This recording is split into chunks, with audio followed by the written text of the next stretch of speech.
You call it love because it feels beautiful on the surface, but deep down, it may be the fear of being left. You call it devotion because you keep showing up even when you are tired, but deep down, it may be the terror of being forgotten. You call it loyalty because you cannot let go, but deep down, it may be the wound inside you begging someone to stay. And this is where attachment begins, not in love, but in fear, not in peace, but in panic, not in true connection, but in the silent belief that if someone leaves you, something inside you will collapse. Buddhist wisdom teaches that suffering begins when the heart tries to hold what was never meant to be owned. You want their presence, their attention, their reply, their affection, their promise that they will not change, that they will not leave, that they will not choose someone else. But the more tightly you hold, the more afraid you become, because attachment does not create safety, it creates hunger. Tonight, as you listen to these lessons, something will begin to open inside you. You will start to see why missing someone can sometimes be emotional craving, why needing reassurance can become a quiet prison, why the fear of abandonment can disguise itself as love, and why peace does not come from forcing someone to stay, but from becoming whole enough that their absence no longer destroys you. This is not just another teaching about relationships. This is a mirror for the part of you that keeps confusing anxiety with love, pain with passion, and attachment with devotion. And when you begin to see clearly, you begin to heal, because true love does not make you lose yourself. True love does not make you beg to be chosen. True love does not turn another person into the air you need to breathe. This is Buddhist wisdom on attachment and the quiet fear hidden beneath the words, "I love you." Are you ready? Let's begin. Sometimes the heart does not cry because it truly misses someone. Sometimes it cries because it is terrified of being forgotten. And that is the painful truth most people never stop long enough to see. Beneath the words, "I miss you," there is often something much deeper hiding in silence. A fear of emotional withdrawal, a fear that someone's attention is fading, a fear that the connection is slipping away. This is where attachment quietly takes control of the mind. There is a strange pain that appears when someone becomes less available. A delayed reply suddenly feels heavy. A shorter message feels colder than it really is. A small shift in energy can create hours of anxiety, and the mind begins searching for answers. Did they lose interest? Did I do something wrong? Are they slowly leaving me? The suffering does not come only from missing the person. It comes from the fear of what their distance might mean about your value, your importance, your emotional safety. Buddhist wisdom teaches that attachment begins the moment peace becomes dependent on something outside yourself. The mind starts clinging to people the same way a drowning person clings to a floating object in deep water. At first, it feels comforting, it feels safe, it feels like love. But over time, the attachment creates emotional instability because your emotional state begins depending on another person's behavior. Their attention becomes your emotional oxygen.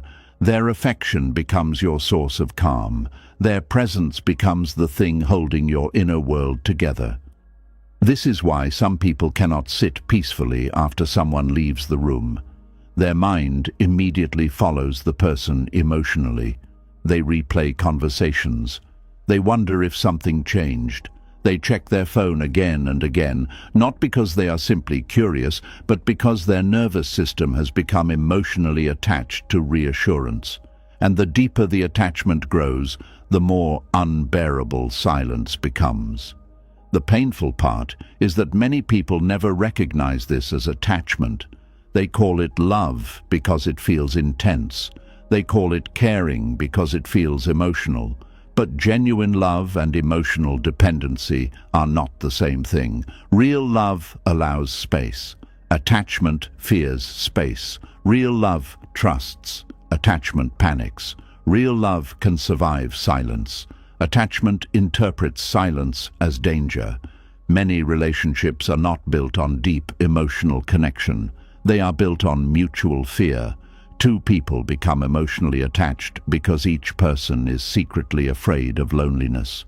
They hold on to each other not because they truly understand one another, but because they fear emotional abandonment. And this creates relationships that look loving on the outside while quietly draining both people on the inside. This is why some people stay in conversations that no longer fulfill them. They continue texting people who barely care. They tolerate disrespect they would normally reject. They lower their standards, silence their feelings, and abandon their dignity just to avoid the terrifying feeling of emotional disconnection. The fear of being emotionally abandoned becomes stronger than the desire to be emotionally healthy. The Buddha taught that suffering comes from clinging, but many people misunderstand this teaching. They think attachment only means obsession or unhealthy addiction. In reality, attachment can look very normal. It can look like constantly needing reassurance. It can look like feeling emotionally unstable when someone changes their tone. It can look like needing daily proof that you are still loved. It can look like emotional panic disguised as romance. There are people who cannot enjoy their own day because someone has not replied yet. Their body may be sitting at work or lying in bed, but their mind is emotionally trapped inside another person's silence. This is what attachment does. It pulls your peace outside yourself and places it into another person's hands. And once your peace depends on someone else's behavior, fear becomes unavoidable. One of the deepest illusions attachment creates is the belief that emotional closeness guarantees emotional safety. The mind believes that if someone constantly reassures you, stays near you, texts you often, and gives you enough affection, then you will finally feel secure.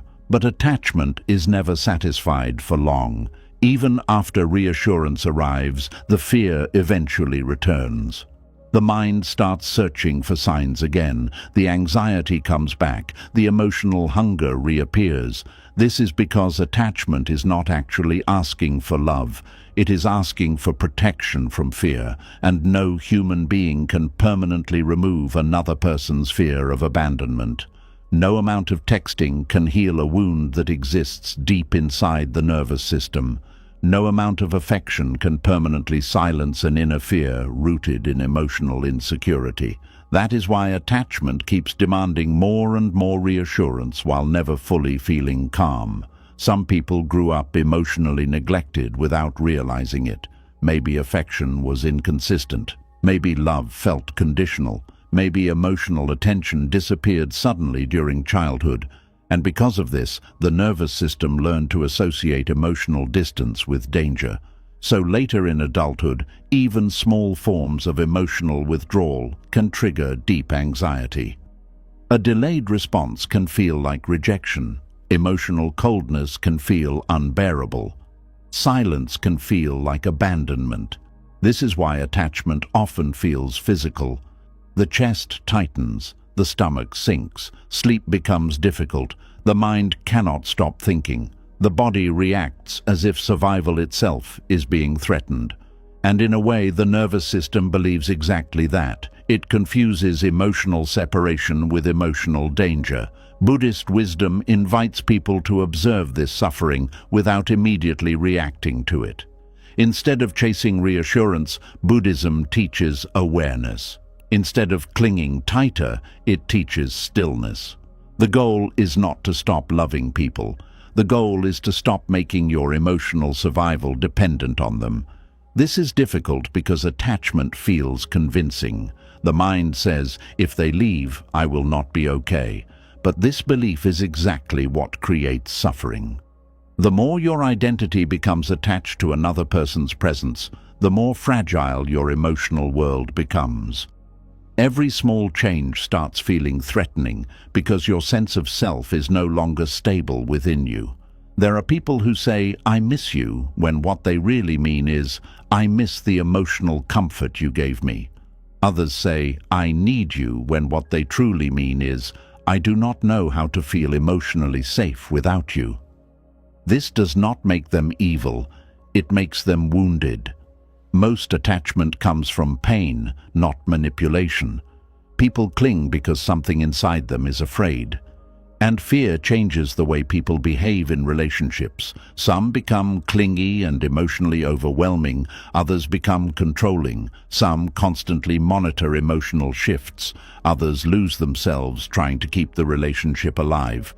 Attachment creates hypervigilance. The mind becomes obsessed with maintaining emotional connection because it believes losing it would create unbearable pain. This is why emotionally attached people often overanalyze everything. A shorter message suddenly feels suspicious. A tired tone sounds like rejection. Less enthusiasm feels catastrophic. The mind starts creating stories to explain the emotional distance, and because attachment is rooted in fear, those stories are usually negative. But the deeper tragedy is this: the more attachment controls the mind, the less genuine connection becomes possible. Fear starts replacing presence. Instead of truly experiencing another person, the attached mind becomes consumed with protecting itself from loss. Love turns into emotional monitoring. Connection turns into emotional management. This is why some relationships feel exhausting even when love exists. Both people become trapped inside cycles of reassurance and fear. One person constantly needs emotional proof. The other person slowly feels pressured by the responsibility of maintaining someone else's emotional stability. Over time, the relationship becomes heavy because attachment always creates emotional pressure. Buddhist teachings do not say relationships are bad. They simply warn against turning another human being into the foundation of your identity. Everything in life changes, people evolve, emotions shift, relationships transform. Trying to emotionally imprison another person creates suffering because impermanence is part of life itself. The attached mind resists this reality. It wants certainty, it wants guarantees, it wants permanent reassurance that nothing will change. But no relationship can honestly promise that. And because life cannot provide permanent emotional certainty, attachment keeps living in fear. There is also another hidden layer beneath attachment. Many people secretly believe being loved gives them value, so when emotional attention disappears, self-worth collapses. This is why rejection feels so painful. It is not only the loss of the person, it is the loss of identity attached to being chosen. Some people only feel important when someone desires them, only feel worthy when someone constantly checks on them, only feel emotionally secure when someone prioritizes them. Without that attention, emptiness appears, and because the emptiness feels unbearable, the mind rushes back toward attachment again and again. Buddhist wisdom teaches that true peace begins when your worth is no longer dependent on emotional possession. Love becomes healthier when it stops being used as proof of personal value. You stop needing constant reassurance because your identity is no longer collapsing every time someone becomes distant. This does not happen overnight. Attachment patterns are deeply rooted. Many people have spent years training their mind to seek emotional safety outside themselves. But healing begins the moment you become aware of what is actually happening inside you. The moment you stop blindly calling fear love, clarity begins to grow. You begin noticing how often your suffering comes from interpretation rather than reality. You notice how quickly the mind creates panic around uncertainty. You notice how attachment pulls you away from the present moment and traps you inside imagined emotional disasters. And slowly, something changes. Instead of immediately chasing reassurance, you learn to sit with discomfort. Instead of panicking when someone becomes distant, you observe the fear without becoming consumed by it. Instead of abandoning yourself to keep connection alive, you begin protecting your inner peace. This is where emotional freedom quietly begins. Not when people stop leaving, not when relationships become perfect, not when you finally receive endless reassurance.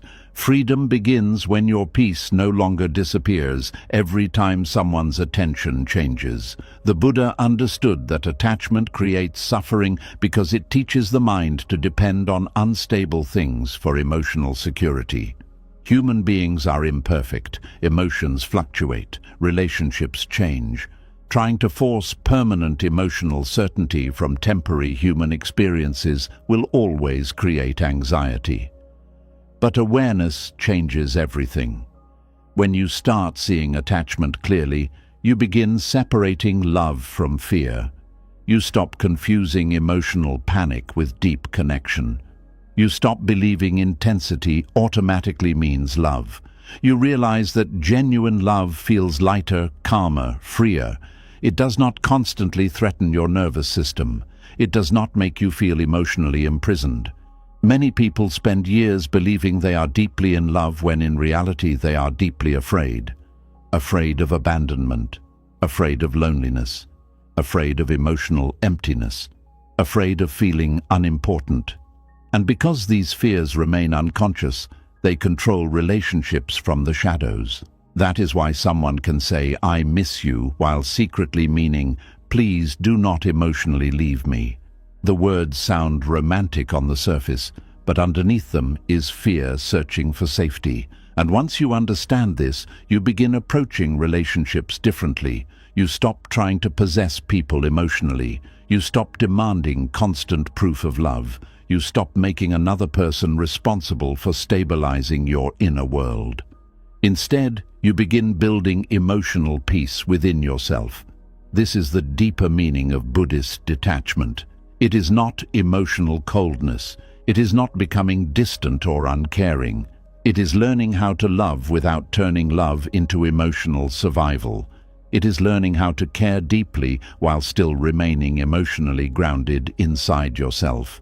Because the truth is, people may leave, relationships may change, attention may fade, silence may happen. But when your sense of self no longer depends entirely on external validation, these experiences stop destroying you, and perhaps this is one of the hardest truths to accept. Sometimes you do not actually miss the person. Sometimes you miss the feeling of being emotionally wanted. Sometimes you miss the reassurance. Sometimes you miss the distraction from loneliness. Sometimes you miss the emotional certainty they temporarily gave you, and until you understand the difference, attachment will continue disguising itself as love. But once awareness enters the mind, healing quietly begins. Once you begin to see that attachment often hides beneath the words, "I miss you," another painful truth starts to rise. Some people do not simply love more than others. They fear loss more than others. They do not give endlessly because their heart is calm. They give endlessly because something inside them is terrified that if they stop giving, they will stop being wanted. There is a kind of love that looks generous from the outside, but inside it is shaking. It gives too much, forgives too quickly, explains too often, waits too long, and accepts too little in return. And the saddest part is that the person doing it often believes they are being loving, when deep down they are trying to make themselves impossible to leave. This is how the fear of abandonment turns love into overlove. It teaches the heart to become excessive. It teaches the mind to believe that if you love harder, give more, stay softer, tolerate longer, and need less, then maybe the other person will not walk away. But this is not peace.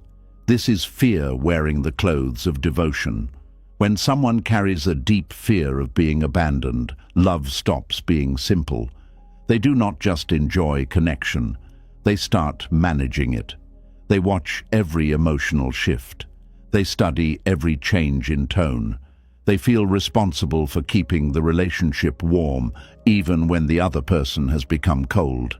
They begin to believe that love means working twice as hard, so the other person never has a reason to leave.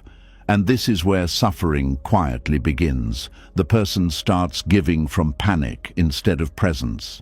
They reply quickly, not because they feel free, but because they fear seeming distant. They apologize even when they did nothing wrong, not because they are humble, but because conflict feels dangerous. They say yes when their whole body wants to say no, because boundaries feel like a risk. They become soft in places where they should be firm, because somewhere inside them, they believe being easy to love means being easy to keep. Buddhist wisdom teaches that suffering grows when we cling to what we fear losing. And when a person fears abandonment, they do not just cling to a relationship. They cling to the version of themselves they think will be accepted. They start shaping their personality around someone else's comfort. They hide their needs. They swallow their hurt. They make themselves smaller, quieter, more convenient, more agreeable, hoping that if they become less difficult, they will become harder to leave. But love that requires you to disappear is not love that brings peace. It is attachment asking you to sacrifice yourself at the altar of someone else's approval. Many people who overlove do not realize how much fear is inside their kindness. They think they are naturally caring. They think they are just loyal. They think they simply love deeply. And sometimes, yes, there is genuine love there. But when love becomes self-erasure, when giving becomes fear-driven, when staying becomes a way to avoid emotional pain, then something deeper is happening. The fear of abandonment creates a false belief. If I am enough for them, they will never leave. So the person tries to become everything. They become the comforter, the fixer, the forgiver, the helper, the listener, the emotional shelter, the one who understands everything and asks for almost nothing. They try to become so valuable that leaving them would feel impossible, but no human being can secure love by becoming endlessly useful. Usefulness may keep someone around for a while, but it does not create true connection. Sometimes it only attracts people who enjoy being served without learning how to love back. This is why overloving can become dangerous. It can make you mistake emotional labor for intimacy. You may think the relationship is deep because you are doing so much, but the depth may only be coming from your effort, your patience, your pain, and your fear. You may be carrying the whole connection on your back and calling it love, when the other person is simply walking beside you empty-handed.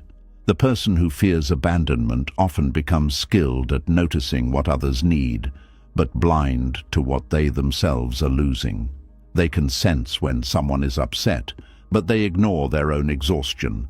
They can comfort someone else's pain, but they dismiss their own. They can make excuses for another person's distance, but they cannot admit how lonely they feel inside the relationship. And slowly, love becomes a place where they are present for everyone except themselves.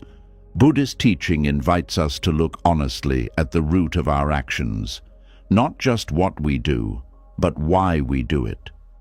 Are you giving because your heart is open, or because your fear is loud? Are you forgiving because you have found wisdom, or because you are terrified that holding someone accountable will make them leave? Are you staying because the relationship is healthy, or because the silence of being alone feels worse than the pain of being mistreated? These questions are not easy, but they are freeing, because many people do not overlove because they are weak. They overlove because somewhere in life they learned that love can disappear. Maybe someone important withdrew affection when they were upset. Maybe they were ignored unless they behaved well. Maybe they were made to feel like a burden when they had needs. Maybe they watched people leave without explanation. Maybe they grew up feeling that closeness was never guaranteed, so now their adult heart tries to prevent abandonment before it happens. This is why they become emotionally excessive. The nervous system remembers what the mind tries to forget.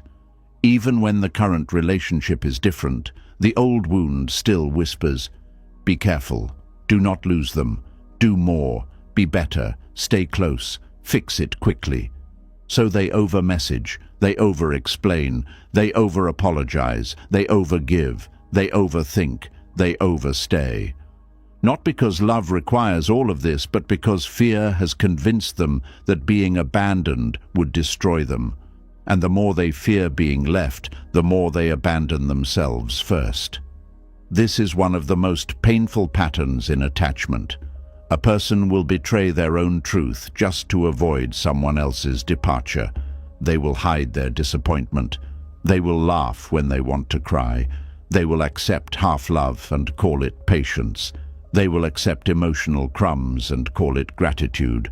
They will keep lowering the cost of being with them until the other person no longer has to offer much at all. Then, one day, they wonder why they feel so empty. They feel empty because overloving has become self-starvation.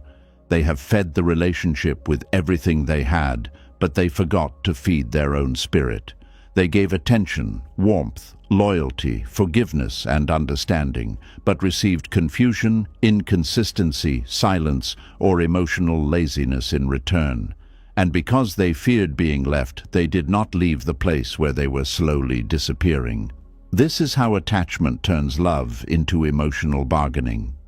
The heart begins to say, if I do this, maybe they will stay. If I stay quiet, maybe they will not get angry. If I forgive again, maybe they will finally change. If I love them harder, maybe they will love me properly. But true love is not a bargain you make with your own dignity. True love does not require you to keep paying with your peace. Buddhist wisdom reminds us that clinging does not protect what we love. It only increases suffering. When you cling to a person out of fear, you do not become more loving. You become more anxious. You become more reactive. You become more dependent on their behavior.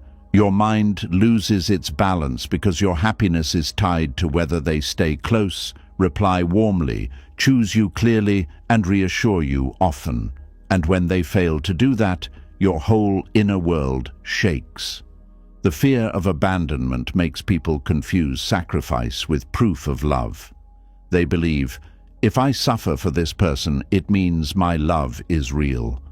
But suffering is not always proof of love. Sometimes suffering is proof that you have crossed your own boundaries too many times. Sometimes it is proof that your heart is attached to someone who cannot meet you with the same care.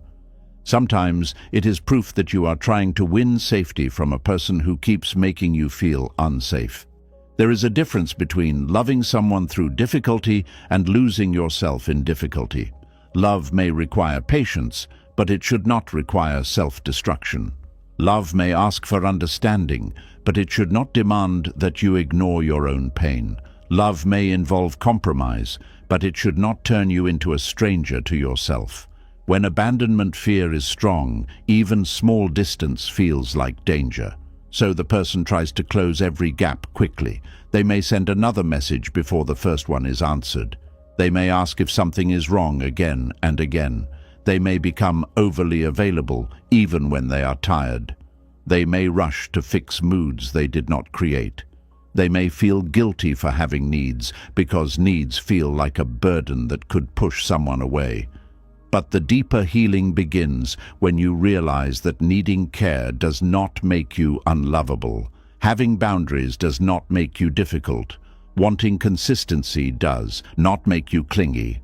Asking for respect does not make you too much.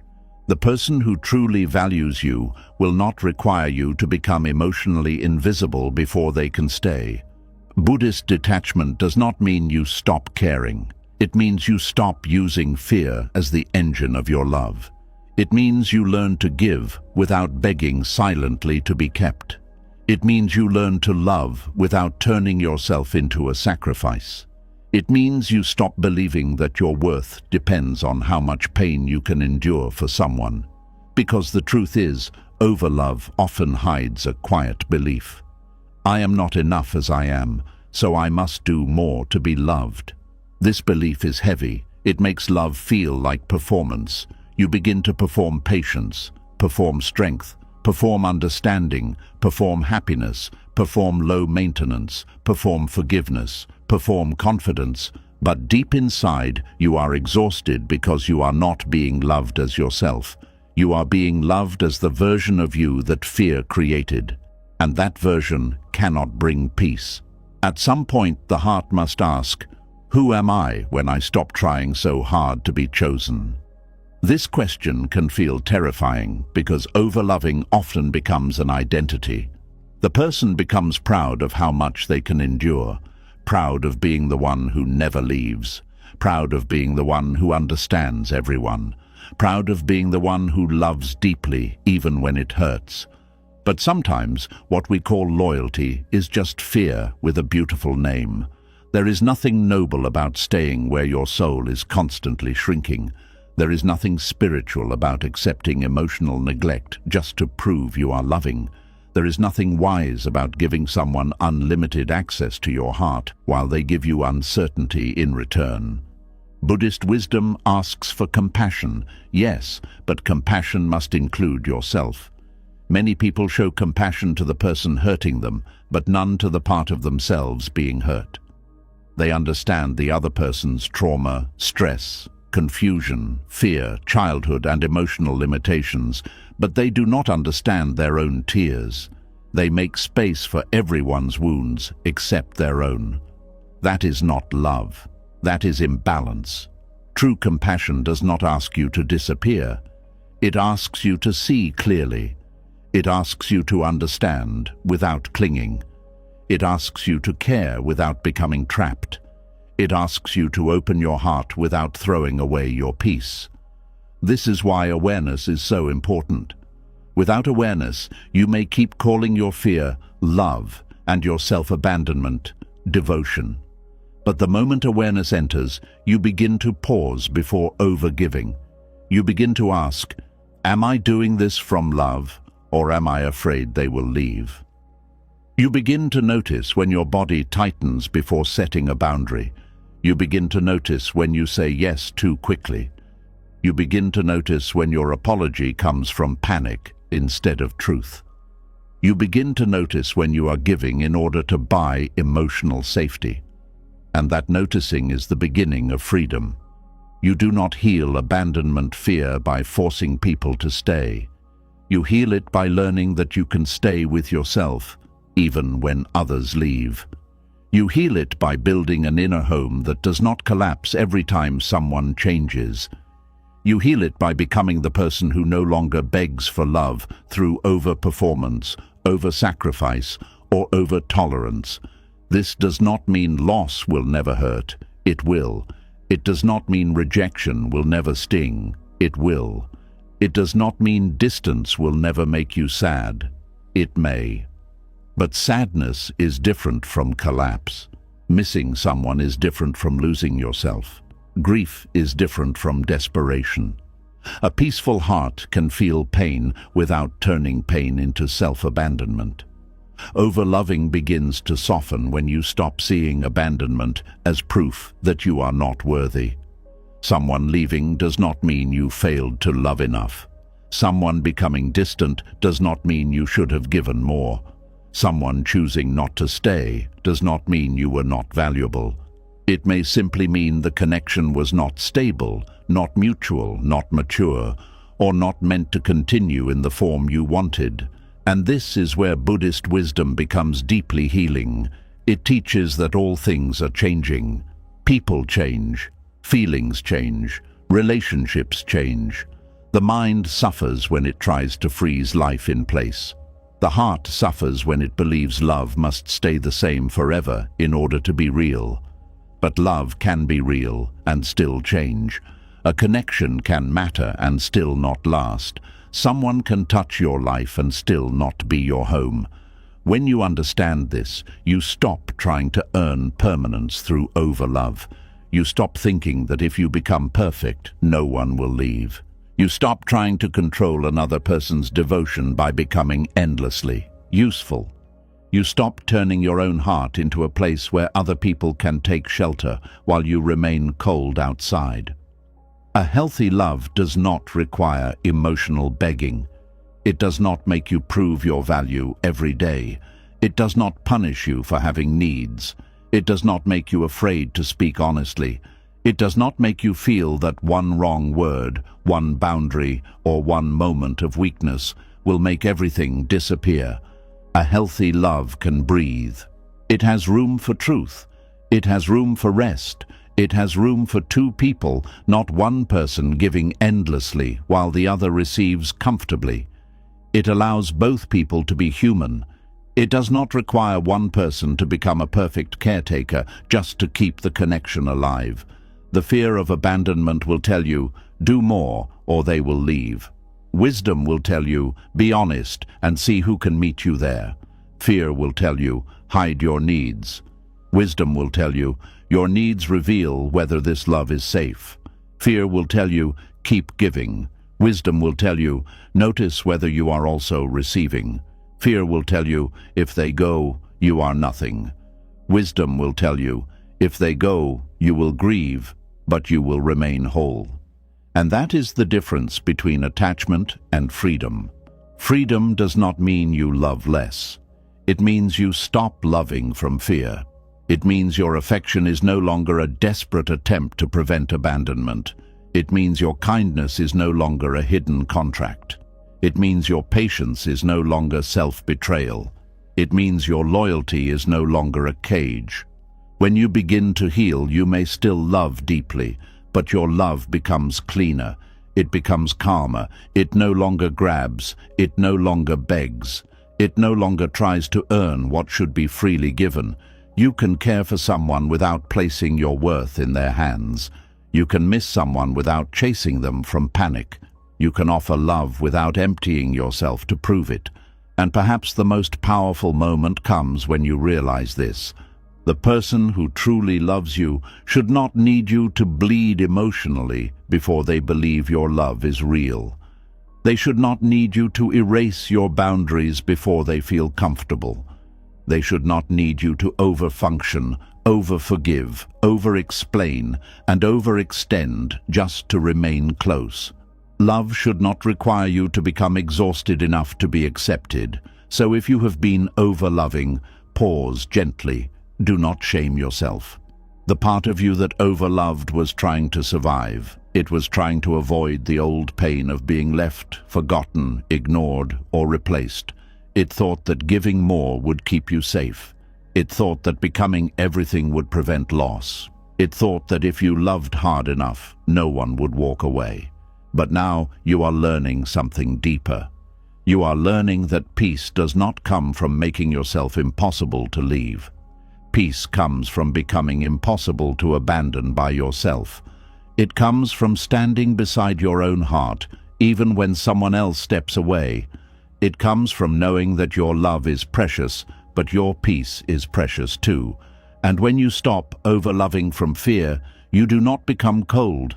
You become honest. You become balanced. You become available to real love, not the kind you have to chase, beg for, or maintain by losing yourself. That is where healing begins. Not when someone finally promises to never leave, but when you finally promise to never abandon yourself again. And perhaps this is why so many people become exhausted in love. They keep pouring more and more of themselves into another person, hoping the emptiness inside them will finally disappear. They believe if someone stays long enough, loves deeply enough, reassures consistently enough, then the ache inside their chest will finally become quiet. But the deeper truth Buddhism teaches is unsettling at first. Some forms of love are not really about connection at all. They are about hunger. There is a loneliness that follows people even inside relationships. A person can be kissed, desired, chosen, texted every day, and still feel emotionally starving. This confuses many people because they think closeness automatically heals emptiness. But emotional hunger does not disappear simply because another human being is nearby. Sometimes the more emotionally hungry a person is, the more desperately they attach themselves to love, hoping another person will fill a space inside them that has felt empty for years. And this is where suffering quietly grows. At first, emotional hunger can look beautiful. It looks passionate, intense, devoted. The person wants constant closeness. They crave long conversations, endless reassurance, deep emotional merging. They want to feel needed, wanted, chosen above everyone else. And because the hunger is so strong, they mistake the intensity for genuine love. But deep inside, they are not only seeking connection, they are seeking relief from emptiness. Buddhist wisdom teaches that craving is one of the deepest roots of suffering. The mind becomes convinced that peace exists somewhere outside itself. It says, "If I can just have this person completely, then I will finally feel whole." But the problem is that emotional hunger behaves like thirst from salt water. The more the person drinks from external validation, the thirstier they often become. This is why some people constantly need more affection even after receiving it. Compliments calm them for a moment, then the emptiness returns. Reassurance feels comforting briefly, then anxiety rises again. Attention creates emotional relief for a few hours, maybe a few days, but eventually the hunger reappears. The mind starts craving the next message, the next sign of affection, the next proof that they still matter. The issue is not that love is bad. The issue is that emotional hunger turns love into consumption. Instead of experiencing another person peacefully, the emotionally hungry mind starts feeding on them psychologically. Their attention becomes emotional food. Their presence becomes emotional medicine. Their approval becomes emotional survival. And because no human being can constantly satisfy another person's inner emptiness forever, relationships begin carrying impossible pressure. This is why emotionally hungry love often feels unstable. The person constantly fears emotional starvation returning. Even when the relationship is going well, anxiety quietly remains underneath the surface because the hunger itself has not actually healed. It has only been temporarily distracted. Many people develop emotional hunger long before they ever enter adult relationships. It often begins in childhood, in environments where emotional safety felt inconsistent. A child who only receives affection when performing well may grow up starving for validation. A child who felt emotionally unseen may grow up desperate to feel deeply chosen. A child who experienced emotional neglect may later become obsessed with closeness because emptiness became familiar very early in life. Over time, the nervous system learns to search for people who can temporarily soothe the ache inside. But because the wound is internal, no external person can permanently resolve it. This is one of the hardest truths to accept. Sometimes the love you feel is not only love. Sometimes it is emotional dependency mixed with loneliness, fear, insecurity, and unresolved emptiness. This does not mean your feelings are fake. It means they are carrying pain underneath them. The emotionally hungry person often believes another human being will finally rescue them from themselves. They imagine love as a permanent escape from loneliness, self-doubt, sadness, boredom, emotional insecurity, or lack of purpose. They do not just want companionship, they want emotional completion. And because of this, they place enormous expectations on relationships without realizing it. They expect constant reassurance to silence insecurity. They expect closeness to erase loneliness. They expect affection to heal self-worth wounds. They expect emotional intensity to remove emptiness. But eventually, reality appears. The other person becomes tired, distracted, imperfect, stressed, or emotionally unavailable at times. And suddenly the old hunger rushes back to the surface, stronger than ever. This is why emotionally hungry people often panic when attention changes slightly.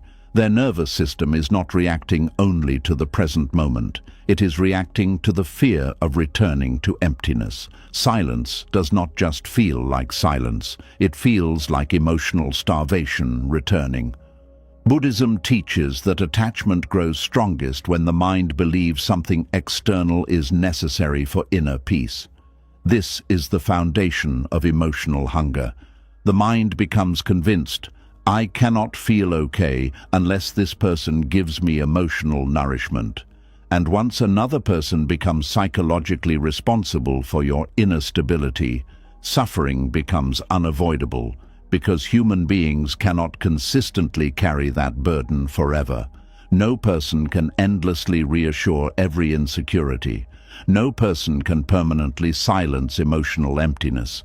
No person can constantly supply enough validation to heal wounds another person refuses to face within themselves. Relationships break under that pressure because love becomes less about sharing life and more about emotional survival. This is why emotionally hungry love often feels overwhelming to both people involved. One person constantly seeks reassurance, closeness, and proof. The other slowly feels responsible for managing someone else's emotional state. Over time, the relationship becomes emotionally heavy because hunger keeps demanding more. And the frightening part is this: emotional hunger can make even healthy love feel insufficient. A partner can be loyal, caring, supportive, affectionate, and present, yet the hungry mind still feels restless. Why? Because emotional hunger is not actually asking for love. It is asking for permanent inner fulfillment from an outside source. And no human being has the power to permanently complete another person psychologically. This is why some people jump from relationship to relationship without ever feeling satisfied. The faces change, but the emptiness follows them everywhere. At first, every new connection feels exciting because the hunger temporarily feels fed. Attention creates emotional highs. Desire creates stimulation. Intensity creates distraction. But eventually the emotional excitement fades and the deeper emptiness rises again. Then the person believes they simply chose the wrong partner. So they search again. Another connection, another obsession, another emotional attachment, another temporary relief from inner loneliness. But the problem was never fully the other person. The problem was the belief that another person could permanently solve internal suffering. Buddhist teachings point toward a difficult but liberating realization. Emotional peace cannot be built entirely from external attachment. Relationships can bring joy, comfort, beauty, support, intimacy, and companionship, but they cannot permanently remove the emptiness created by disconnection from yourself. This is why some people become terrified of being alone. Silence exposes the hunger. Distraction disappears. Without someone constantly emotionally stimulating them, they suddenly feel the unresolved emptiness underneath everything. And instead of sitting with it, understanding it, and healing it, they rush back into attachment because attachment feels easier than self-confrontation. There are people who do not actually miss the person after a breakup.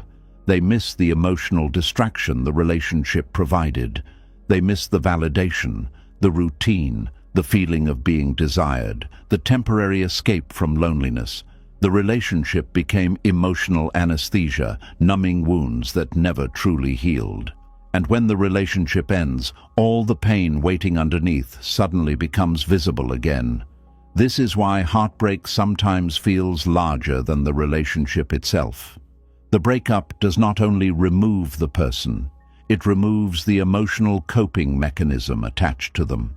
The person suddenly loses their source of reassurance, distraction, emotional stimulation, comfort, and identity all at once. The emptiness they were avoiding rushes back powerfully.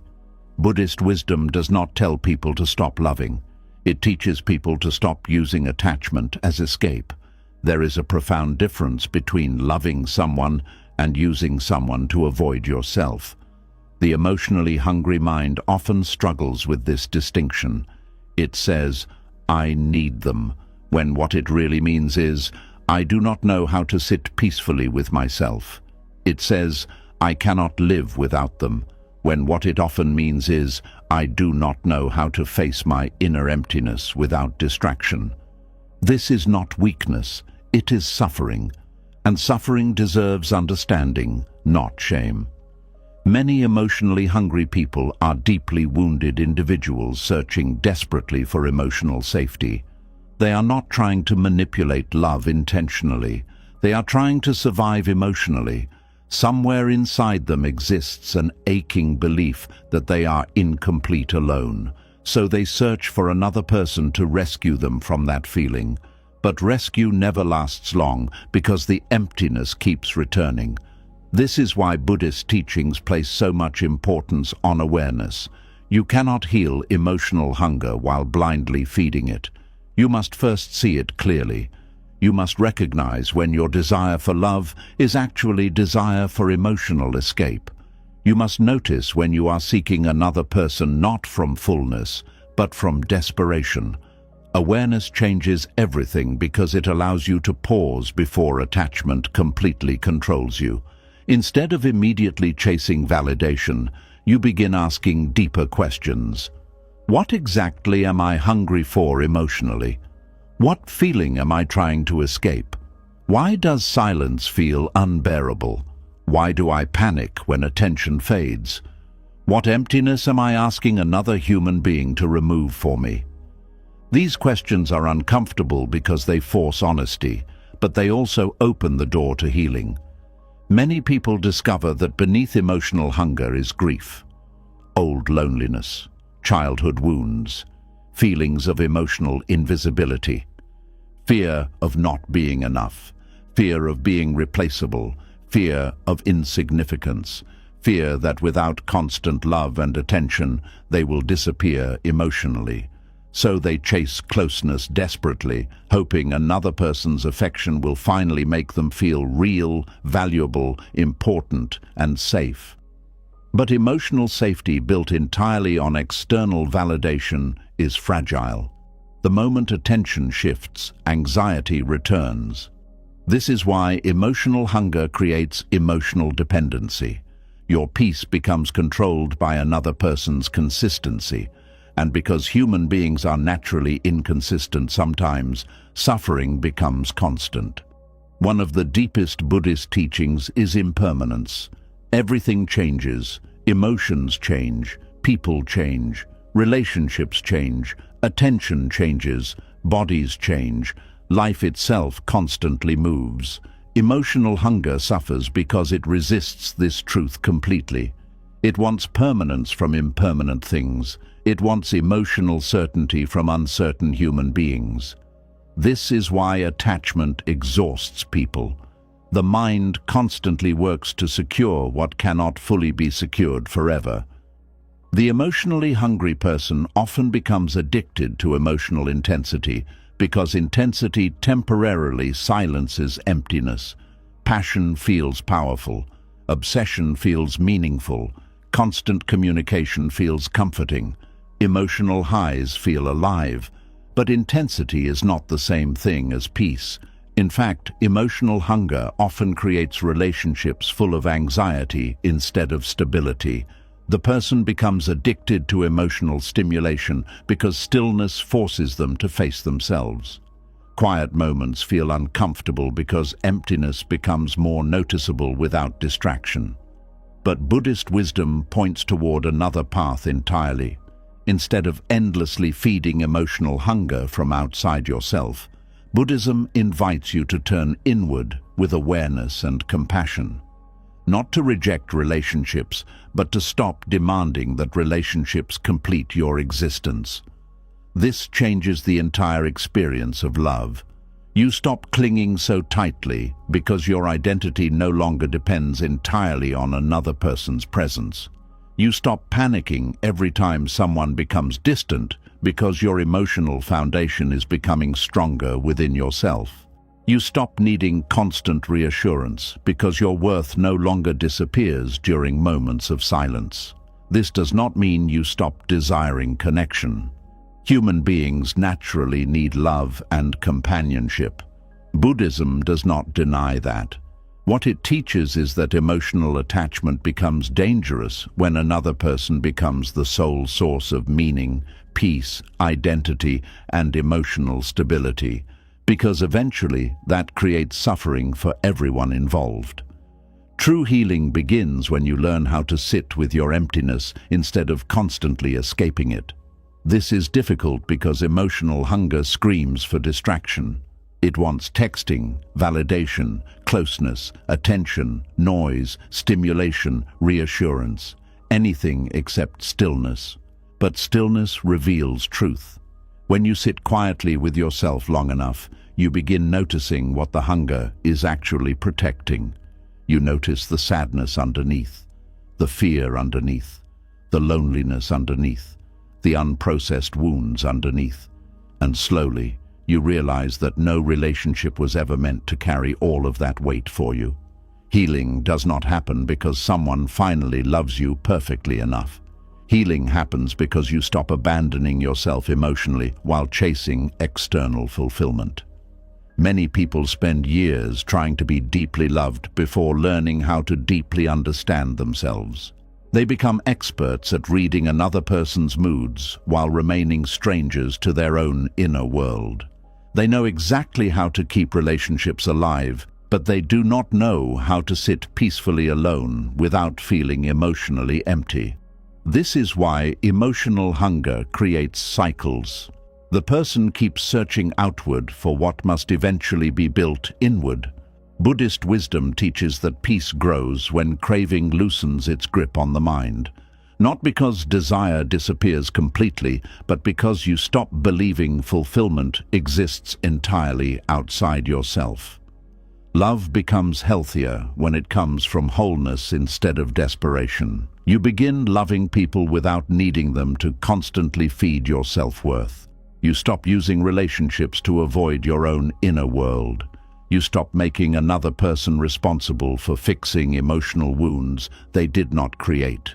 And perhaps most importantly, you stop turning love into emotional consumption, because emotionally hungry love often consumes rather than connects. It consumes attention, reassurance, validation, presence, energy, emotional labor. It asks another human being to constantly pour into an emptiness that has no bottom because the real wound remains untouched. But awareness slowly changes this. You begin recognizing when your longing is actually loneliness, when your obsession is actually fear, when your desperation is actually grief, when your emotional intensity is actually hunger searching for relief. And instead of hating yourself for it, you begin meeting those wounds with compassion. This is important because emotional hunger does not heal through shame. It heals through understanding, through awareness, through emotional honesty, through learning how to sit with discomfort without immediately escaping into attachment. Over time, something beautiful starts happening. You begin enjoying love instead of feeding on it. You begin appreciating connection instead of clinging to it. You begin valuing companionship without making it your entire identity. You begin experiencing affection without turning it into emotional survival. And this creates a completely different kind of relationship. A calmer relationship, a freer relationship, a relationship where love can breathe instead of suffocate under emotional pressure. Because true love does not exist to permanently fill an internal void. No human being was created to become another person's endless emotional supply. Real love can nourish the heart, yes, but it cannot replace inner healing. And once you deeply understand this, attachment begins loosening its grip. You stop asking another person to save you from yourself.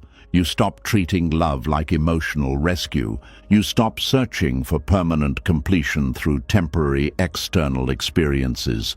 Instead, you begin building peace from within. Then something surprising happens.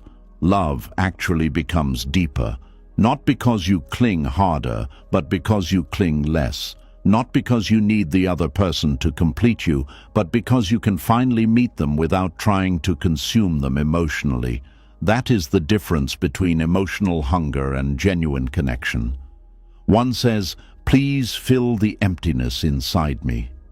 The other says, I choose to share my life with you without losing myself in the process. And perhaps this is one of the greatest forms of freedom Buddhism offers the human heart. The understanding that peace was never hiding inside another person's attention. It was waiting underneath the craving itself all along.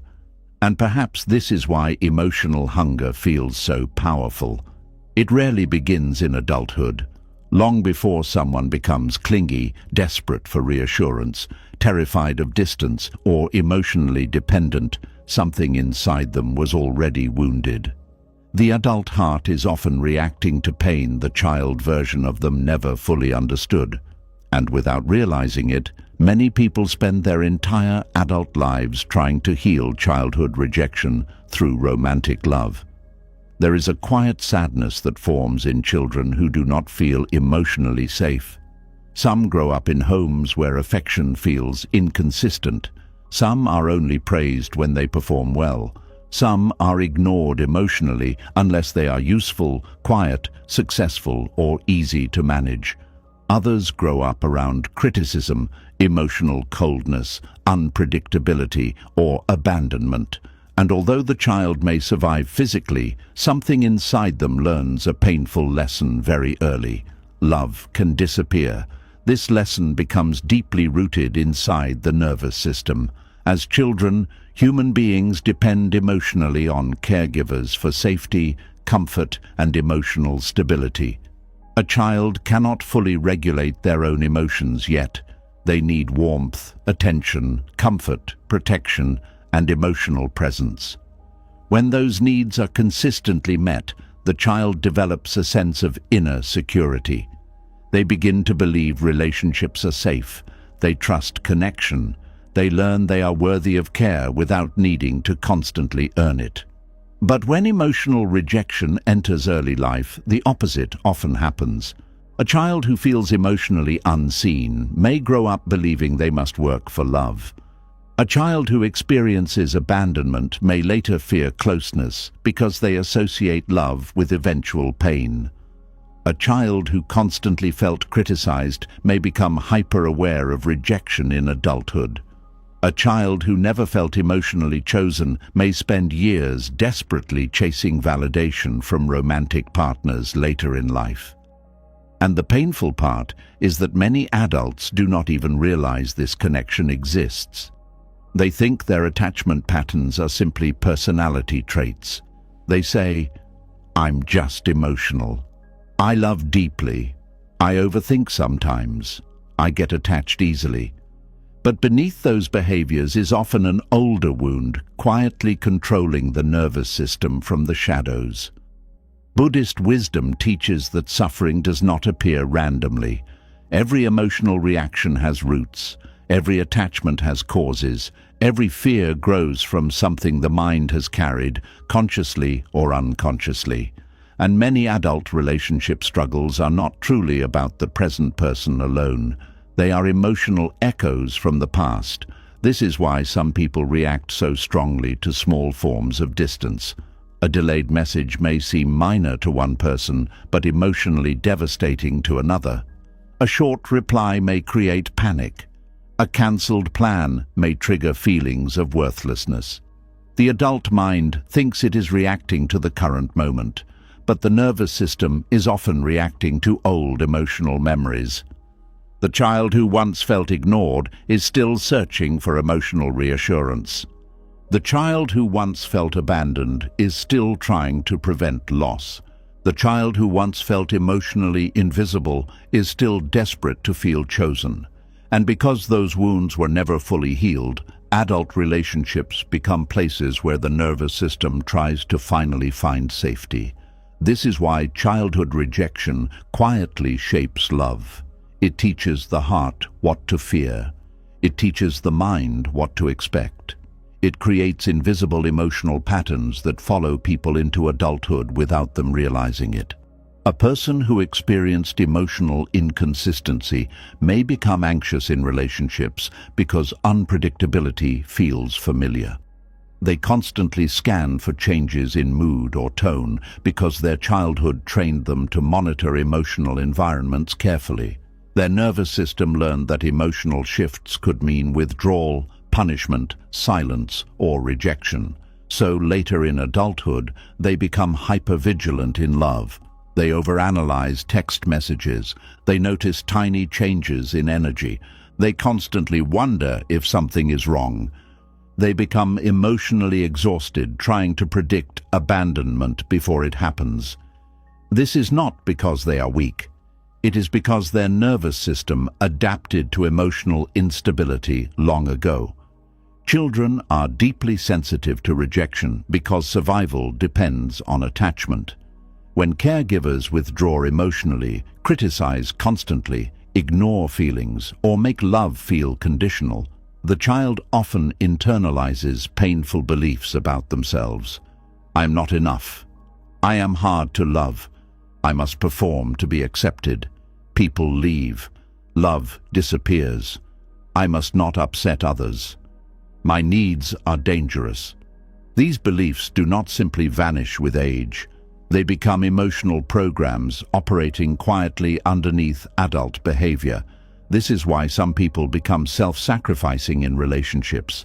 They learned early that being easy, helpful, quiet, or useful increased emotional safety.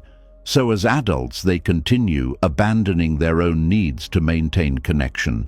They become terrified of conflict because conflict reminds the nervous system of possible rejection. They suppress emotions because they learned emotional honesty could lead to emotional withdrawal. And slowly, relationships become survival strategies instead of peaceful connections. The Buddha taught that unconscious suffering creates attachment because the mind desperately searches for relief. A wounded child inside the adult heart keeps looking for someone who will finally provide the safety they missed earlier in life. This is why people often become deeply attached to romantic relationships. They are not only seeking love, they are seeking emotional repair. The tragic part is that unresolved wounds can also attract unhealthy relationships. A person who grew up emotionally neglected may unconsciously feel drawn toward emotionally unavailable partners because emotional inconsistency feels familiar. The nervous system often mistakes familiarity for love. Even painful dynamics can feel strangely comforting when they resemble childhood emotional patterns. So someone may chase emotionally distant people, hoping this time the story will end differently. They may tolerate inconsistency because inconsistency feels normal. They may accept emotional crumbs because deep down they do not fully believe they deserve emotional abundance. And because the wound remains unconscious, the cycle repeats again and again. This is one of the hidden reasons desperate attachment develops in adulthood. The adult is not only trying to keep the current relationship alive, they are trying to prevent the original pain from happening again. Every relationship unconsciously becomes another chance to finally feel safe, chosen, and emotionally secure. But when childhood wounds remain unhealed, love becomes filled with fear. The person may become emotionally clingy because distance feels dangerous. They may become controlling because uncertainty feels unbearable. They may overgive because they believe love must be earned. They may become obsessed with reassurance because the nervous system never learned how to feel emotionally secure internally. Buddhist wisdom encourages awareness of these patterns, not judgment. Many people shame themselves for their attachment wounds without understanding where those wounds began. They call themselves needy, dramatic, broken, or difficult. But often the problem is not weakness. The problem is pain that was never given compassion or understanding. A child who was emotionally rejected does not stop needing love. They simply learn to seek it differently. Some become people pleasers.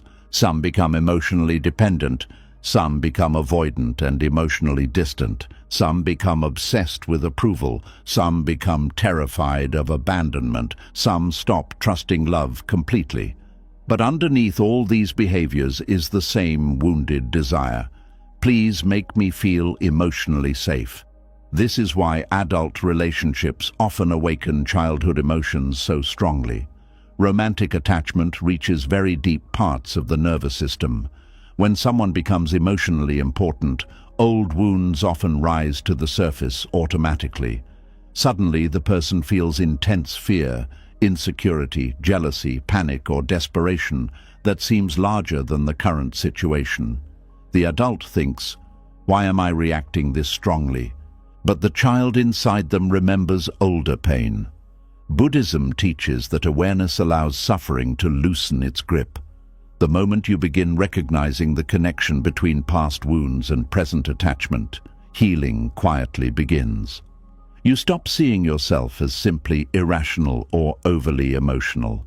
You begin understanding the deeper roots underneath your reactions. This changes the relationship you have with yourself.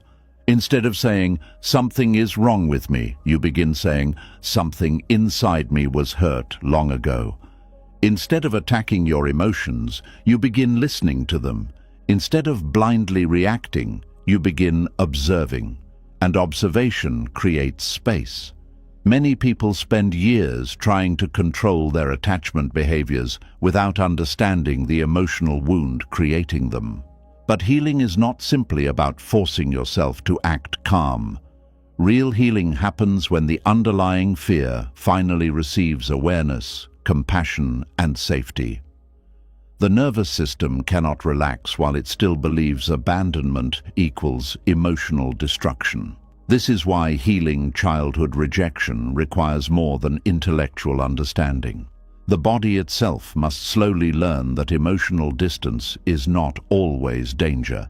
The mind must learn that rejection does not erase worth. The heart must learn that being left does not mean being unlovable. These lessons take time because childhood wounds often become deeply woven into identity.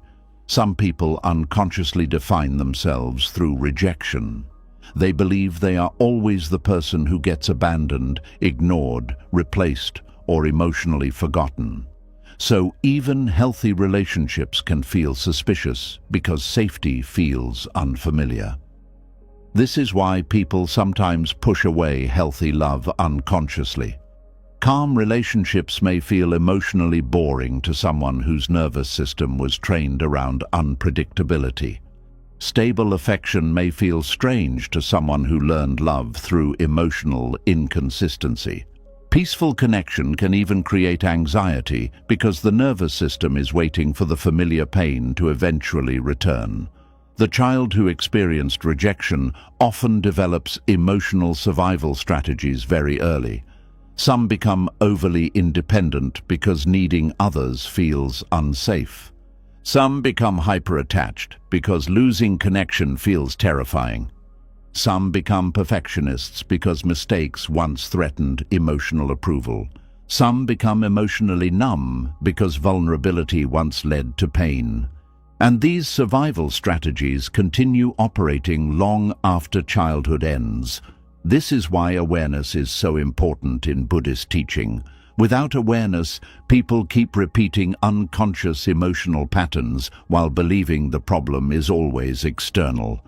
They blame every relationship, every partner, every breakup, every disappointment without seeing the deeper wound quietly shaping their reactions underneath everything.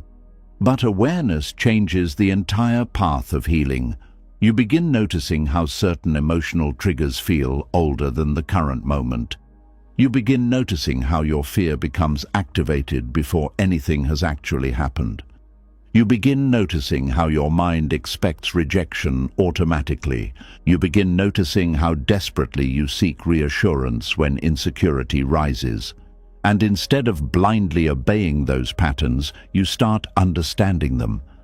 Compassion becomes essential here because many attachment wounds were created during moments when emotional needs were not properly met. The inner child inside many adults still carries grief that was never fully acknowledged. Some never felt emotionally protected. Some never felt truly heard. Some were loved physically, but not emotionally understood. Some learned to hide pain because vulnerability felt unsafe. And because those emotions remained buried for years, adult relationships become places where the old ache keeps resurfacing. This is why some people feel devastated by rejection far beyond what the situation seems to justify. The breakup may only last months, but the pain feels ancient. The silence feels unbearable. The emotional withdrawal feels catastrophic. The person feels not only abandoned by the partner, but emotionally abandoned all over again by life itself. This is the hidden connection between childhood wounds and adult attachment. The adult relationship activates older emotional pain that never fully healed. Buddhist wisdom teaches that suffering deepens when we unconsciously cling to emotional narratives created from old wounds. A rejected child may grow into an adult who constantly believes, "People always leave me. I am never enough. Love never stays. I must work hard to keep people."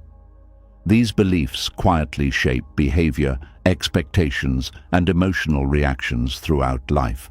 And because the mind believes these stories deeply, it often unconsciously searches for evidence to confirm them. This is why healing requires questioning old emotional beliefs. Was rejection truly proof that you were unworthy? Or was it proof that wounded people sometimes fail to love properly? Was emotional neglect proof that you were hard to love? Or was it proof that the adults around you carried limitations and pain themselves? Was abandonment proof that you are forgettable? Or was it proof that human beings are imperfect, fearful, emotionally immature, and often disconnected from themselves? These questions matter because childhood wounds often create false identities. The child personalizes rejection because children naturally blame themselves when emotional safety disappears. But the adult must slowly begin separating self-worth from old experiences. This is difficult because the wounded nervous system constantly seeks certainty. It wants guarantees that abandonment will never happen again. It wants reassurance that love will stay forever. But Buddhist wisdom gently teaches something deeper. True peace does not come from controlling whether people leave. It comes from learning that your worth remains intact even if they do. This changes everything. You stop begging people to heal wounds they did not create.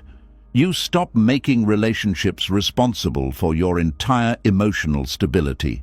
You stop chasing impossible emotional guarantees. You stop measuring your value through another person's consistency. Instead, healing becomes an inward process. You begin becoming emotionally present with yourself in ways you may never experienced growing up. You begin validating emotions instead of suppressing them. You begin creating internal safety instead of desperately searching for it externally. You begin protecting your peace instead of sacrificing it for attachment. And slowly, the wounded child inside you stops screaming so loudly for rescue. This does not mean the pain disappears overnight. Childhood wounds can be very deep. There may still be moments of insecurity, fear, sadness, loneliness, or emotional longing, but awareness creates a profound difference. Instead of becoming completely consumed by attachment patterns, you begin recognizing them compassionately. You notice when your fear belongs partly to the past. You notice when your reactions become larger than the present moment. You notice when your nervous system is trying to protect old wounds, and in that awareness, freedom slowly grows. The Buddha understood that healing requires presence, not endless distraction, not emotional escape, not obsessive attachment. Presence allows buried suffering to finally be seen clearly, and once suffering is seen clearly, it can begin softening. Many adults spend their entire lives searching for someone who will finally make them feel emotionally safe enough to stop hurting. But the deepest healing often begins when you become emotionally safe for yourself first. When you stop abandoning your own feelings. When you stop shaming your own pain. when you stop believing rejection defines your worth, when you stop trying to earn love through self-erasure. This is where attachment slowly transforms into wisdom. You begin entering relationships with greater awareness. You stop expecting another person to rescue your inner child completely. You stop demanding perfection from love. You stop confusing emotional intensity with emotional safety, and perhaps most importantly, you stop carrying old rejection as proof that you are unworthy of healthy connection, because childhood rejection may shape adult relationships, but it does not have to imprison them forever. Awareness can interrupt old patterns. Compassion can soften old wounds. Presence can heal emotional fragmentation. And wisdom can teach the heart something it may have never fully learned before. You are worthy of love without constantly proving your value. You are worthy of care without abandoning yourself. You are worthy of connection without living in terror of being left. And the moment the heart truly begins understanding this, attachment starts losing its power. And this is where the wound becomes even clearer. When childhood rejection teaches the heart that love can disappear, the adult nervous system often stops treating distance as ordinary distance. It treats distance as danger. This is why someone pulling away can feel so painful, even when nothing dramatic has happened yet. Your mind may not have proof that you are being abandoned, but your body already feels the alarm. There is a panic that rises before you can explain it.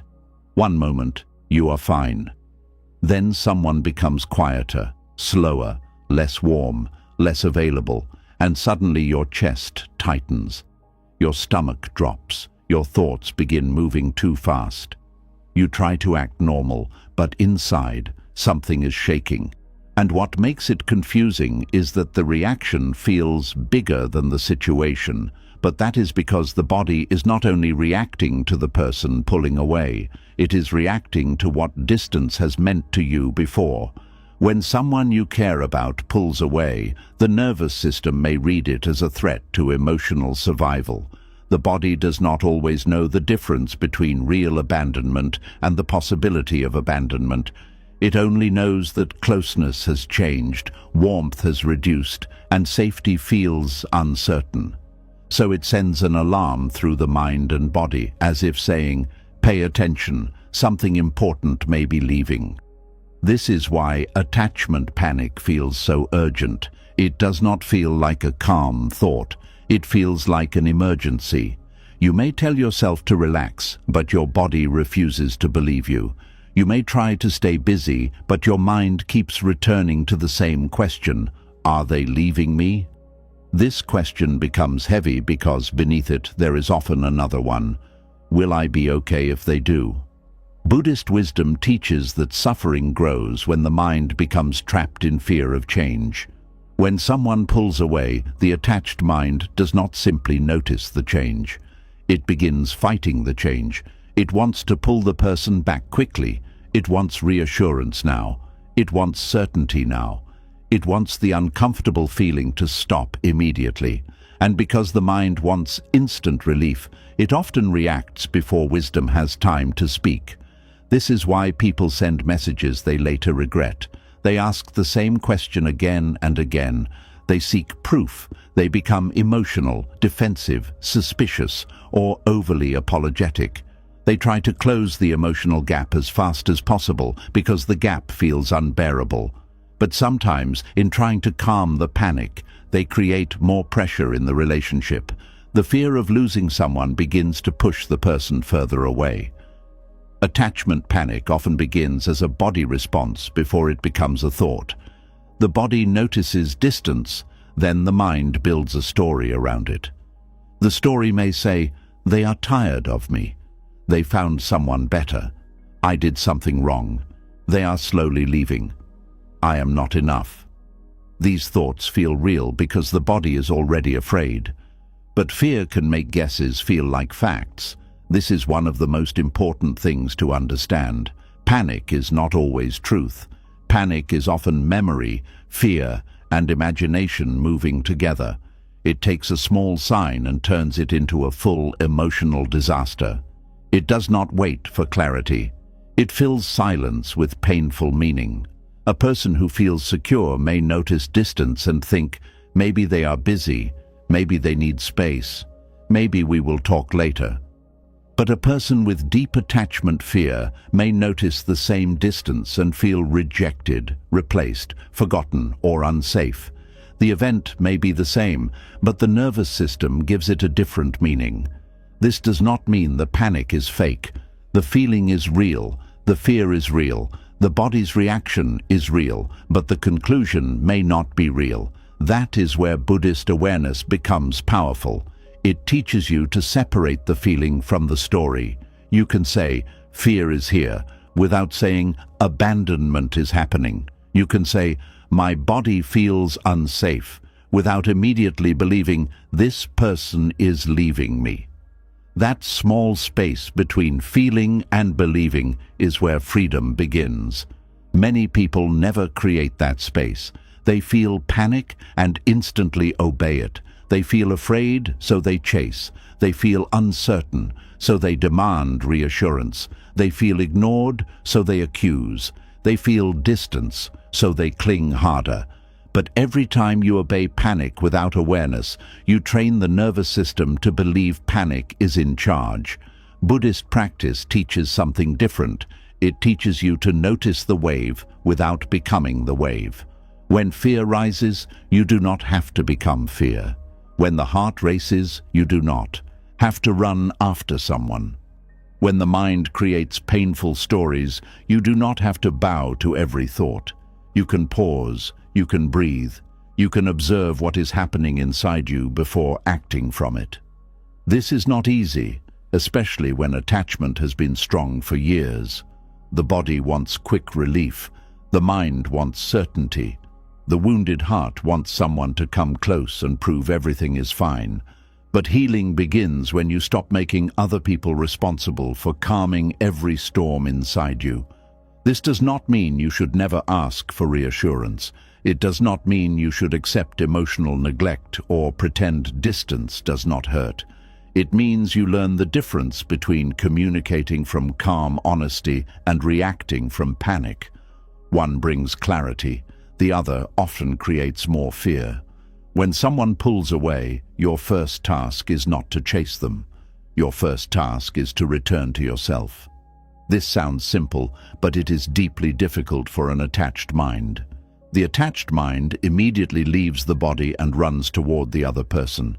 It asks, what are they thinking? What are they doing? Why are they different? Who are they with? Are they still interested? But the healing mind asks, what is happening inside me right now? What am I feeling? What story am I believing? What wound has been touched? This is how you begin calming the attachment alarm.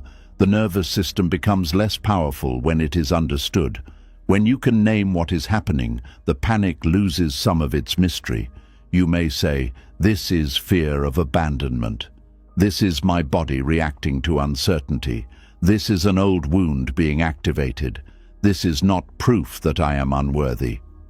These statements do not instantly remove the pain, but they bring awareness into the storm. And awareness is the beginning of detachment. Buddhist detachment does not mean you become cold or pretend not to care.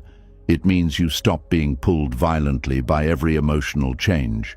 It means you can love someone and still remain rooted inside yourself. It means another person's distance may hurt, but it does not completely take away your balance. It means you learn to stand in your own presence before reaching for someone else's.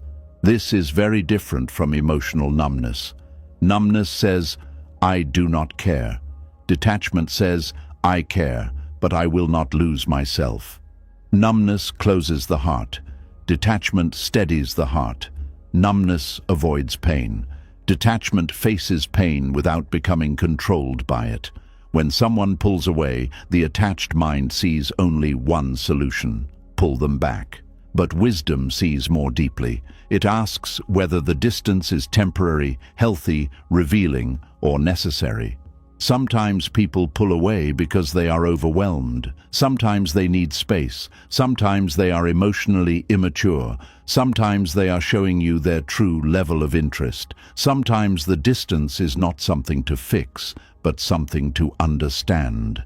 Panic does not allow this kind of clarity. Panic wants action immediately. It wants to force closeness before the truth becomes visible. But if you always rush to close the gap, you may never see what the gap is trying to show you. Sometimes distance reveals imbalance. Sometimes it reveals your own dependency. Sometimes it reveals the other person's inconsistency. Sometimes it reveals that you have placed too much of your peace in one person. Sometimes it reveals that the relationship was being held together by your effort alone. This is why pulling away can become a teacher. Painful, yes, but still a teacher. When someone becomes distant, your reaction shows you where you are still attached. It shows you where your peace is fragile. It shows you where your self-worth still depends on being chosen. It shows you where your nervous system still confuses uncertainty with danger. If you listen carefully, the panic is not only saying, "Do not lose them," it is also saying, "There is something inside you that needs care." Most people only focus on the person pulling away. They do not focus on the part of themselves that collapses when it happens. But that collapse is important. It reveals where healing is needed. The panic may be telling you that you have been living too far outside yourself. It may be showing you that another person's attention has become your emotional anchor. It may be revealing that your inner world has not yet learned how to feel safe alone. This is not something to hate yourself for. It is something to understand with compassion, because attachment panic is often the voice of an old wound, not the voice of truth. The body remembers times when emotional withdrawal felt painful. Maybe someone you loved became cold without explanation. Maybe affection was taken away as punishment. Maybe silence meant danger. In your past, maybe love felt unstable, and now your body tries to prevent that pain from returning. So when someone pulls away, the nervous system reacts quickly, not because it wants to hurt you, but because it is trying to protect you. But protection can become suffering when it is based on old fear. A nervous system shaped by abandonment may see danger even where there is only space. It may see rejection where there is only tiredness. It may see betrayal where there is only delay. It may see the end where there is only a pause. This is why awareness matters. Without awareness, you may treat every small distance as a crisis and every silence as a sentence against your worth. Buddhist wisdom teaches that thoughts are not always reality. They are movements of the mind. They rise, stay for a while, and pass. But when attachment is strong, you may hold each fearful thought as if it is a command. You may believe every anxious story your mind produces. You may think that because the thought hurts, it must be true. But painful thoughts can still be illusions. The mind may say, "They are leaving," but perhaps they are simply quiet. The mind may say, "You are not enough," but perhaps they are dealing with their own inner world. The mind may say, "You must fix this now," but perhaps the wisest thing is to wait, breathe, and respond later from calm. This is why the pause is sacred. The pause interrupts the automatic pattern. It prevents the fearful child inside you from driving the whole relationship. It gives the wiser part of you time to return. In that pause, you may breathe slowly, feel your body, notice the fear, and remind yourself that you do not have to act from panic. You can wait until your nervous system settles. You can speak later. You can ask clearly. You can choose dignity over desperation. This is one of the hardest lessons in attachment healing. Not every fear deserves immediate action. Some fears need presence. Some fears need patience. Some fears need breathing. Some fears need to be witnessed without being obeyed. When you learn this, you begin building inner safety. Inner safety means your peace does not depend entirely on instant reassurance from someone else. It means you can feel discomfort without collapsing. It means uncertainty may hurt, but it does not own you. It means you can survive the space between not knowing and knowing. This space is where many people lose themselves. The unknown becomes unbearable. They would rather force an answer than sit with uncertainty. They would rather chase someone than face the fear rising within them. But Buddhist wisdom teaches that uncertainty is part of life. No relationship can remove it completely. No person can promise perfect emotional consistency forever. No love can protect you from all change. So the real practice is not controlling every emotional shift. The real practice is learning how to remain steady when shifts happen. This steadiness grows slowly. It grows each time you choose awareness over reaction. It grows each time you breathe before speaking. It grows each time you comfort yourself before demanding comfort from someone else. It grows each time you let a wave of fear pass without letting it decide your behavior. Over time, the nervous system learns something new. It learns that distance is uncomfortable, but not always dangerous. It learns that silence can be painful, but not always proof of rejection. It learns that being alone with emotion does not mean being abandoned. It learns that you can feel panic and still choose peace. This is how calm detachment develops. Calm detachment is not a one-time decision. It is a practice. It is returning to yourself again and again. It is noticing when your mind runs into fear, then gently bringing it back. It is teaching your body that you are safe in your own presence.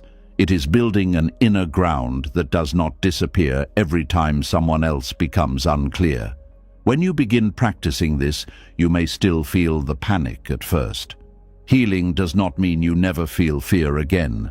It means fear no longer controls every action. You may still feel the urge to chase, but you pause.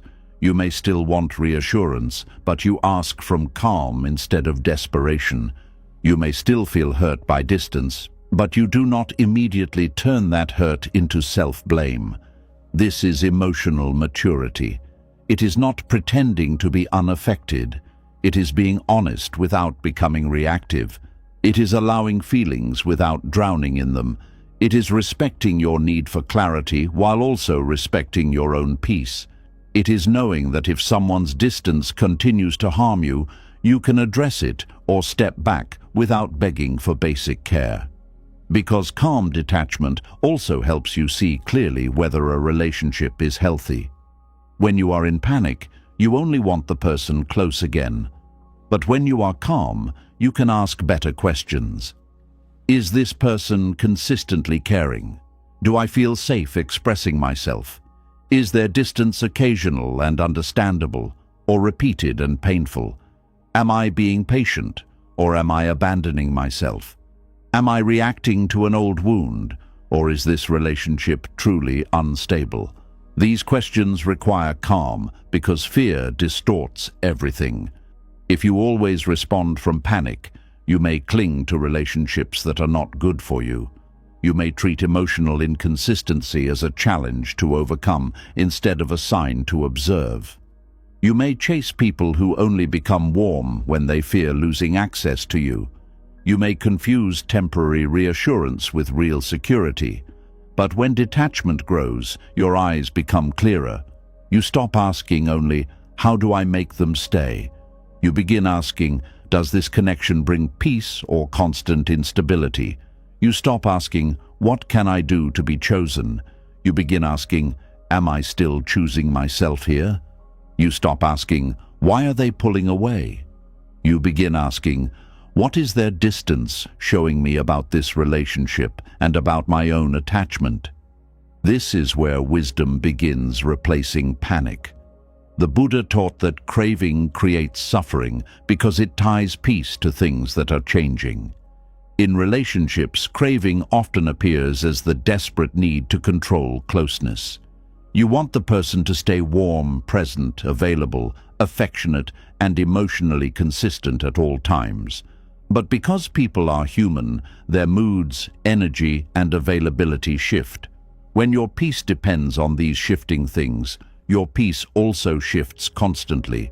This is why emotional instability becomes exhausting. You rise when they are close. You fall when they are distant. You feel valuable when they choose you. You feel worthless when they withdraw. Your inner weather keeps changing according to someone else's emotional climate. Calm detachment teaches you to stop, living entirely at the mercy of another person's weather. You may still care about the relationship. You may still prefer closeness. You may still desire consistency, but your entire identity no longer rises and falls with every shift. You begin to carry your own center. You begin to return to your own breath, your own body, your own truth. This is not easy, but it is freeing. When someone pulls away, you can say to yourself, I feel fear, but I will not become fear. I feel uncertainty, but I will not chase from panic. I feel hurt, but I will not abandon my dignity. I want closeness, but I will not force it. I desire love, but I will not make another person the ruler of my inner peace. These words are not just comfort, they are training. They teach the nervous system a new way to respond. Over time, this practice changes how you love. You become less reactive, less desperate, less controlled by emotional distance. You stop reading every silence as rejection. You stop chasing every shift. You stop allowing panic to turn you into someone you do not recognize. And perhaps most importantly, you stop mistaking emotional instability for love. Some relationships keep the nervous system in constant alarm. They give enough closeness to create attachment, then enough distance to create fear. This push and pull can become addictive because the nervous system starts craving relief after stress. The person feels intense joy when closeness returns, not necessarily because the relationship is healthy, but because the panic has temporarily stopped. This can make unstable love feel powerful, but peace is not the same as relief. Relief comes after fear. Peace exists without needing fear first. A calm relationship may not create the same dramatic highs, but it gives something deeper. It gives steadiness, safety, room to breathe, space to be honest. It does not constantly activate the attachment alarm. It does not make you feel like you must earn warmth again and again. This is why healing may feel strange at first. If your nervous system is used to panic, calm love can feel unfamiliar. You may wonder if something is missing because there is no chaos. But what may be missing is not love. What may be missing is fear. Buddhist wisdom guides the heart toward this quieter kind of love. A love where you can care without clinging. A love where space does not automatically mean danger. A love where another person's silence does not erase your worth. A love where you remain whole even when emotions shift. And this begins inside you. You cannot control whether someone pulls away. You cannot control every mood, every silence, every change, every decision another person makes. But you can learn to meet your own panic with awareness. You can learn to slow down before reacting. You can learn to create safety in your own body. You can learn to let distance reveal truth instead of instantly treating it as disaster. This is the path from attachment alarm to emotional freedom, not because you stop loving, not because you stop caring, not because you become untouchable, but because you finally learn that someone pulling away does not have to pull you away from yourself. And perhaps this is where attachment becomes most dangerous, not simply when you fear someone leaving, but when your entire identity begins depending on whether they keep choosing you. The moment another person becomes your emotional center, your sense of self slowly starts moving out of your own hands. And without realizing it, you begin building your worth around their attention, their affection, their presence, and their approval. There is a painful hunger hidden inside the desire to be someone's everything. At first, it sounds romantic. The idea of being the most important person in someone's life feels beautiful. People dream about being irreplaceable, unforgettable, deeply needed, and emotionally central to another person. But underneath that desire, there is often a quiet fear. A fear that if you are not everything to someone, you may become nothing to them. This fear creates enormous suffering because no human being can peacefully carry the weight of becoming another person's entire emotional world.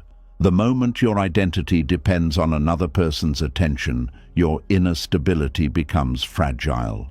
Their mood begins controlling your emotional weather. Their closeness creates peace. Their distance creates anxiety. Their praise makes you feel valuable. Their silence makes you question yourself. Slowly, without noticing it, your entire nervous system becomes attached to their emotional availability. This is why attachment can become emotionally consuming. You no longer simply enjoy the relationship. You begin depending on it psychologically. Their attention becomes proof that you matter. Their affection becomes proof that you are lovable. Their presence becomes proof that you are not alone. And because your identity is now connected to their behavior, every emotional shift feels personal. If they become busy, you feel forgotten. If they need space, you feel rejected. If they pull away, you feel worthless. If they give attention elsewhere, you feel replaceable. The suffering becomes intense because the relationship is no longer just a relationship. It has become the foundation of your emotional identity. Buddhist wisdom teaches that attachment creates suffering when we cling to unstable things for a sense of self, and human attention is deeply unstable. People change, emotions fluctuate, priorities shift, energy rises and falls. No human being can provide constant emotional focus forever, but the attached mind desperately wants permanence. It wants to remain emotionally central at all times. This is why people suffer so deeply when they stop feeling like someone's priority. It is not only disappointment, it feels like emotional collapse. Because when identity becomes tied to another person's attention, losing attention begins to feel like losing yourself. Many people slowly disappear inside relationships without realizing it. At first, they simply care deeply, but over time, they stop nurturing their own inner life. Their hobbies fade, their goals weaken, their emotional energy becomes completely invested in the relationship. They stop asking themselves who they are outside of being loved by this person. This is one of the hidden dangers of attachment. The relationship slowly becomes your entire emotional universe. And because the relationship carries so much psychological weight, fear becomes unavoidable. You begin monitoring changes constantly. You become sensitive to emotional shifts because your identity depends on emotional stability from the other person. Their attention no longer feels like a gift. It feels necessary for emotional survival. This creates pressure on both people. One becomes terrified of losing connection. The other slowly feels responsible for carrying someone else's emotional identity. No relationship can breathe peacefully under that kind of pressure. This is why the desire to be someone's everything often creates emotional exhaustion instead of security. The attached person keeps trying to secure their position emotionally. They want reassurance that they are still special, still important, still irreplaceable. But because human relationships naturally shift over time, the fear keeps returning again and again. The mind constantly asks, am I still enough? Do they still love me the same? Am I still the most important? Will they eventually stop choosing me? This endless need for emotional confirmation slowly drains peace from the relationship. The deeper issue is not love itself. The deeper issue is identity attachment. The person no longer knows how to feel emotionally whole without being deeply desired, needed, or prioritized by someone else. Their self-image becomes externally controlled. This is why some people feel empty when relationships end, even if the relationship itself was unhealthy. The breakup does not only remove the person, it removes the identity attached to being loved by them. Suddenly, the person no longer knows who they are without the emotional role they built around the relationship. Buddhist teaching points toward a difficult truth here. Any identity built entirely on external attachment will eventually create suffering because external things constantly change. If your value depends on someone constantly seeing you a certain way, your peace becomes unstable. The moment their behavior changes, your identity begins shaking. This is why some people become emotionally addicted to attention itself. They do not only crave love, they crave the emotional certainty attention temporarily gives them. Attention makes them feel visible, important, chosen, safe. Without it, old insecurities rise quickly to the surface. And because the fear of emotional invisibility feels painful, the person begins chasing more and more reassurance. This can create possessiveness without the person realizing it. They may become jealous when attention is shared. They may feel threatened by friendships, work, hobbies, or anything else that pulls emotional focus away from them. Not because they are evil, but because attention has become emotionally tied to self-worth. When someone becomes your entire emotional center, anything that competes for their attention begins feeling dangerous. This is why attachment often creates emotional control beneath the surface. The attached person may not openly try to control the other person, but unconsciously they want constant emotional confirmation. They may need frequent communication, constant closeness, immediate responses, ongoing reassurance, emotional exclusivity. They want proof that their place is secure because internally they do not feel secure within themselves. But no amount of external attention can permanently stabilize an unstable self-image. This is one of the saddest parts of attachment. The person keeps searching outside themselves for emotional certainty while neglecting the deeper relationship they have with their own inner world. Many people know exactly how to maintain someone else's attention, but they do not know how to sit peacefully with themselves. They know how to make themselves emotionally needed, but they do not know how to feel valuable alone. They know how to become deeply attached, but they do not know how to remain emotionally grounded independently. So relationships become emotional lifelines instead of shared experiences. Buddhist wisdom invites people to examine this carefully. Why does another person's attention feel necessary for your emotional existence? Why does distance feel like personal erasure? Why does not being prioritized create such deep pain? Often these questions lead back toward unresolved insecurity and fear of emotional insignificance. Some people secretly believe that being deeply loved is the only thing that makes them valuable. Without romantic attention, they feel invisible. Without emotional validation, they feel empty. Without being someone's center, they feel emotionally lost. This belief creates enormous suffering because it hands personal worth completely to external circumstances. The Buddha taught that attachment to identity is one of the deepest sources of suffering. Many people hear this and think only about ego or pride. But attachment to identity also appears in relationships. You become attached to being needed, attached to being chosen, attached to being the favorite, attached to being irreplaceable. And once identity becomes attached to those roles, fear naturally follows. Because what if they stop choosing you? What if they love someone else one day? What if their priorities change? What if the relationship shifts? What if their attention fades? The attached mind cannot rest peacefully because it is trying to secure something inherently unstable. This creates emotional hypervigilance. The person becomes obsessed with maintaining closeness because closeness now equals emotional survival. They begin analyzing behavior constantly. They notice every small change. They seek reassurance repeatedly because reassurance temporarily stabilizes the shaky identity underneath. But reassurance only works briefly when the deeper wound remains untouched. This is why attachment creates endless emotional hunger.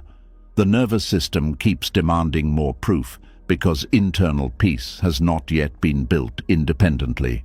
Another person keeps trying to pour emotional security into a container that has no bottom, and eventually both people often become exhausted. The attached person feels terrified of losing love. The other person feels overwhelmed by the responsibility of constantly protecting someone else's identity. This is why healthy love requires two separate inner worlds, not one emotional fusion. Love becomes dangerous when individuality disappears completely. When your identity dissolves entirely into another person, you lose the ability to emotionally stand on your own. Buddhist detachment does not ask you to stop loving deeply.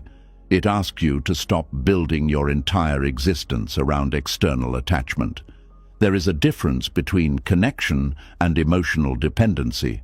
Connection says, "I deeply care about you." Dependency says, "Without your attention, I lose myself." Connection allows freedom. Dependency creates fear. Connection can survive healthy space. Dependency panics during distance. Connection appreciates love. Dependency clings to love for identity.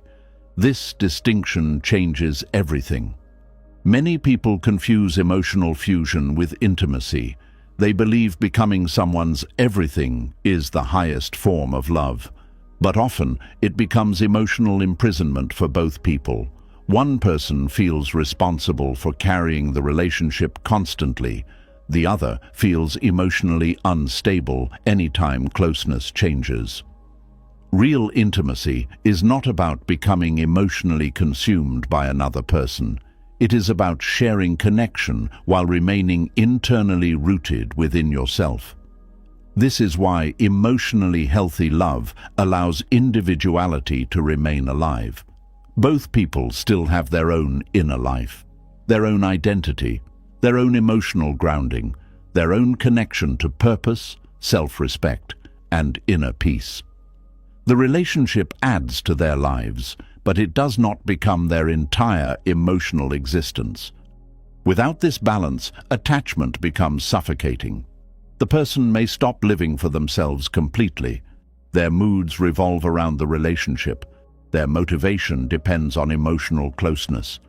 Their happiness becomes controlled by someone else's behavior. Their sense of worth becomes externally regulated, and slowly their inner world shrinks. This is one reason breakups can feel emotionally devastating beyond explanation. The person is not only grieving the relationship, they are grieving the collapse of the identity built around the relationship. They no longer know who they are outside of being loved by that person. This is why healing after attachment often feels confusing. The person may ask, "Who am I now?" because they spent so long emotionally organizing their life around someone else's presence. Buddhist wisdom teaches that peace grows when you stop attaching your identity to changing conditions. This does not mean relationships become meaningless. It means your core self no longer disappears whenever external circumstances shift. You begin learning how to remain emotionally connected to yourself, even while loving others deeply. This changes the entire experience of love. You stop needing constant proof of your importance because your worth is no longer built entirely from external validation. You stop panicking every time attention shifts because your identity remains intact. You stop treating emotional closeness like survival. You stop fearing healthy space so intensely, and gradually love becomes lighter, not weaker, not colder, just freer. The attached mind believes freedom threatens love, but true love actually grows healthier inside freedom. When both people are allowed to remain whole individuals, connection becomes less fearful. Love no longer has to carry the impossible burden of becoming someone's entire emotional foundation. This also changes the way you handle distance. If your identity depends on attention, distance feels catastrophic. But when your identity is internally grounded, distance may still hurt, but it does not erase you. You can miss someone without collapsing. You can love someone without needing constant emotional proof.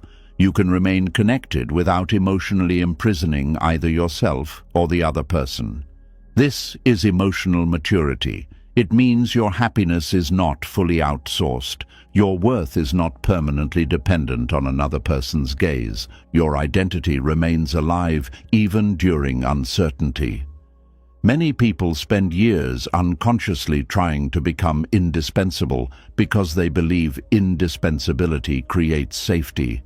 They think, if I become everything to them, they will never leave. So they overgive, overcare, overfunction, and oversacrifice. They try to secure permanence through emotional usefulness, but this creates painful imbalance. The relationship slowly stops feeling equal. One person becomes emotionally overinvested while the other simply receives. Over time, resentment, exhaustion, and fear begin growing underneath the connection. Because no human being should have to become emotionally indispensable in order to feel secure. Security built on indispensability is fragile because it constantly requires performance. You must keep being needed, keep being useful, keep being emotionally central, keep proving your value. This creates anxiety because your identity now depends on maintaining emotional importance continuously. Buddhist teaching points toward another path entirely. Instead of building identity from external attachment, you begin building inner stability. You begin reconnecting with your own presence, your own mind, your own values, your own peace, your own purpose beyond romantic validation. This does not make relationships less meaningful. It actually makes them healthier because you no longer enter love from emotional starvation. You stop asking another person to become your entire world. You stop demanding that one human being carry all your emotional needs. You stop turning love into psychological survival, and because of this, fear loosens. You no longer need to constantly secure your position emotionally. You no longer feel destroyed every time attention shifts slightly. You no longer panic if space appears. Your identity stops hanging entirely on whether someone is currently emotionally focused on you. This creates emotional steadiness. The Buddha taught that clinging creates suffering because the mind tries to hold tightly to unstable things. Attention is unstable. Emotions are unstable. Human focus naturally shifts. Trying to permanently secure another person's complete emotional focus will always create anxiety because life itself constantly changes.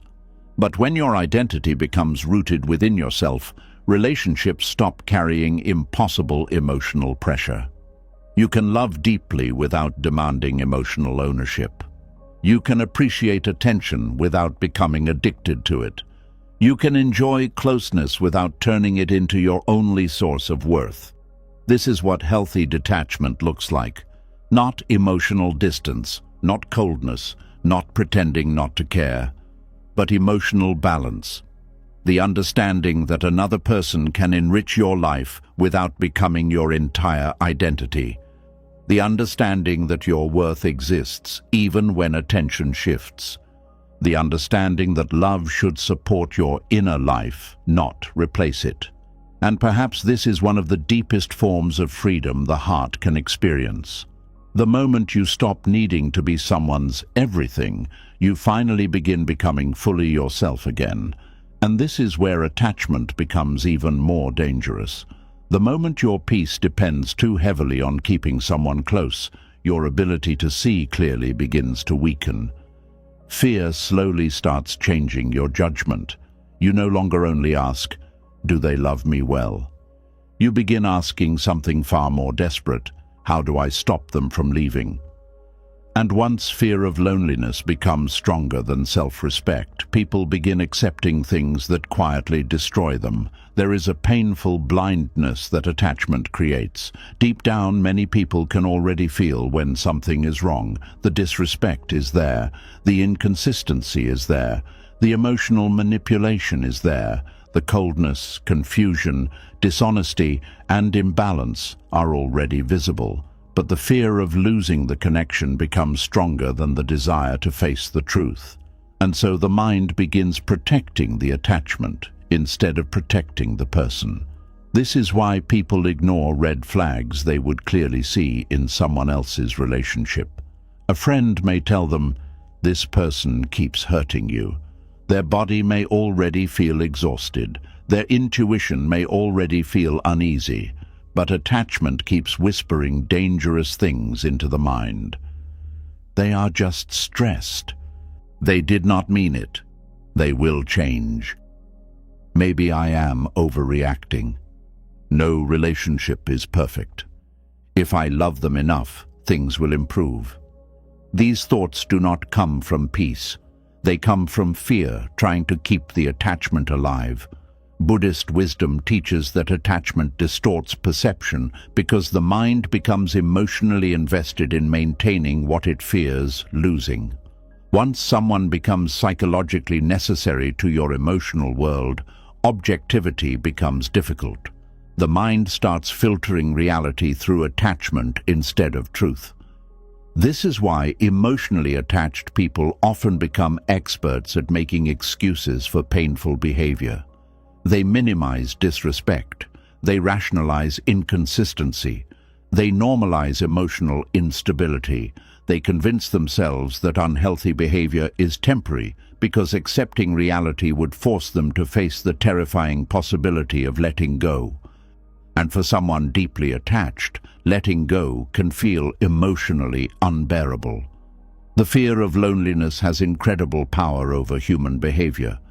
Many people would rather stay in emotional confusion than sit alone with their own emptiness. They would rather remain attached to someone who hurts them than face the silence that comes after separation. They would rather accept half-love than risk feeling emotionally abandoned again.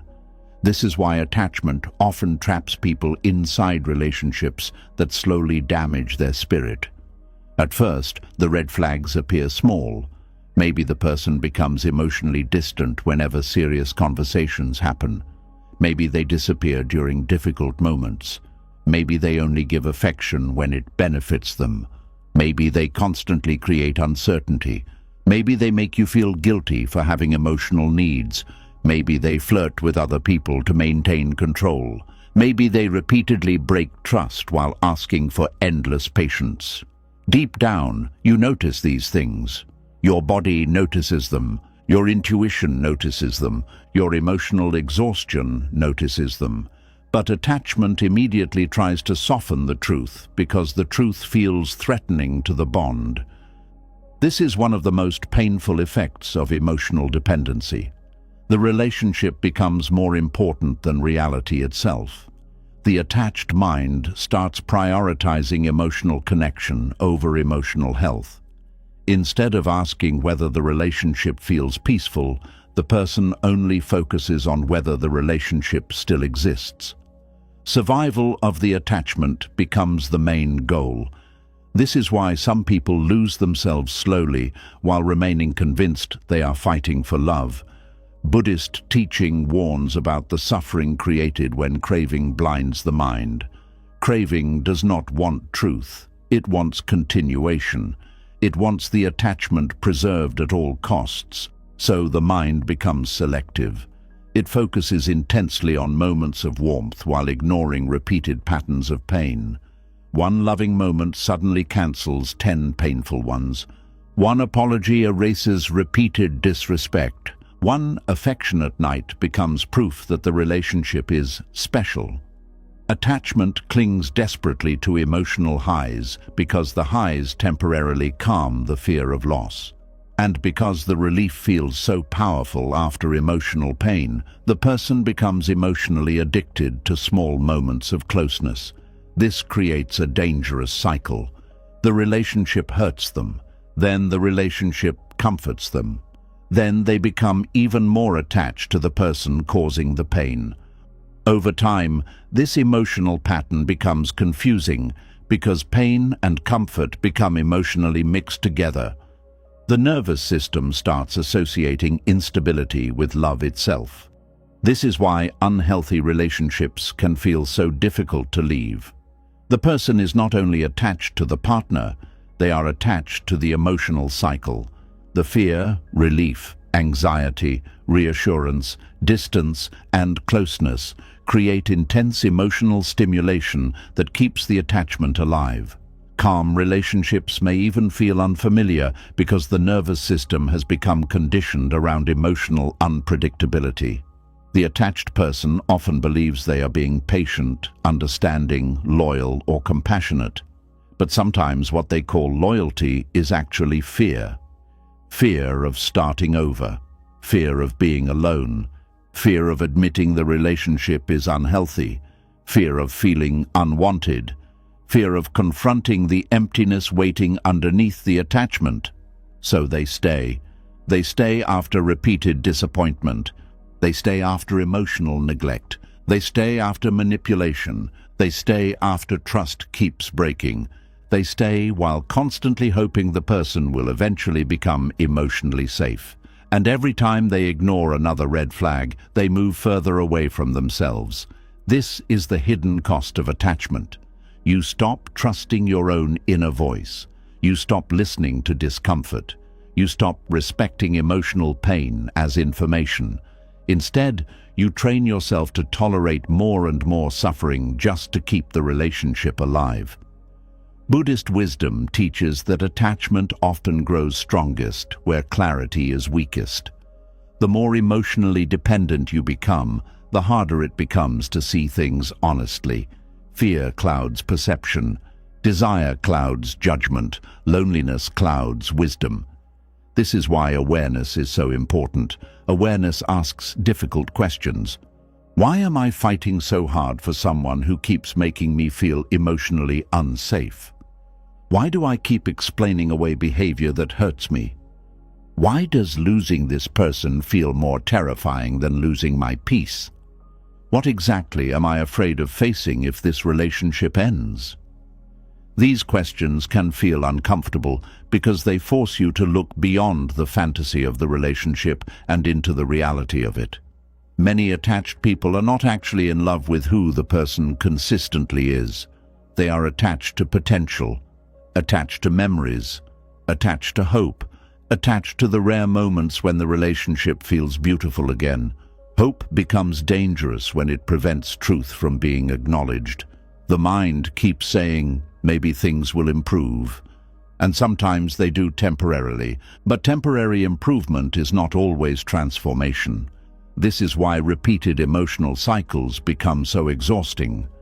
The relationship hurts you enough to create pain, then gives just enough affection to keep hope alive. And because hope feels emotionally necessary, the person continues ignoring deeper incompatibilities. Buddhist teaching reminds us that suffering increases when we resist seeing reality clearly. Many people do not suffer only because the relationship is painful. They suffer because they keep fighting reality itself. Reality may already be showing them that the connection is unhealthy, unstable, one-sided, manipulative, or emotionally damaging. But attachment keeps saying, hold on tighter. This inner conflict becomes exhausting. Part of the person already knows the truth. Another part is terrified of accepting it. And so they live trapped between awareness and denial. This is why emotional attachment often creates internal confusion. The heart feels tired, but the mind keeps justifying.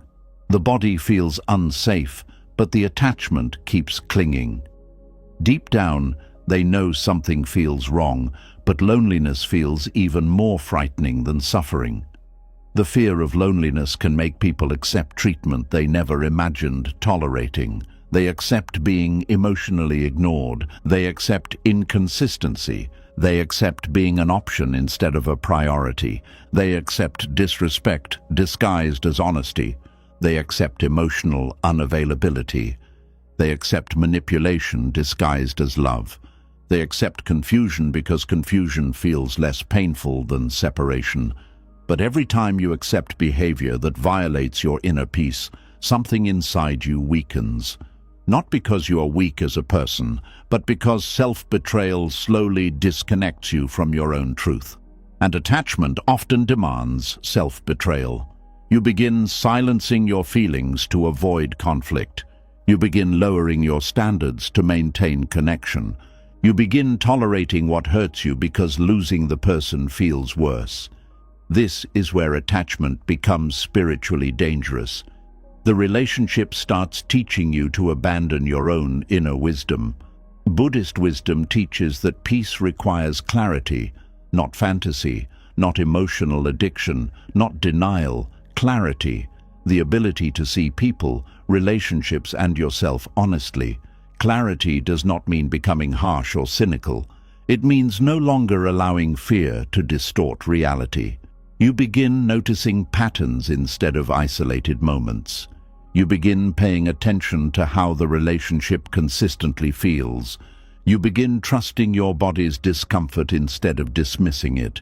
You begin recognizing manipulation without immediately excusing it. This changes everything.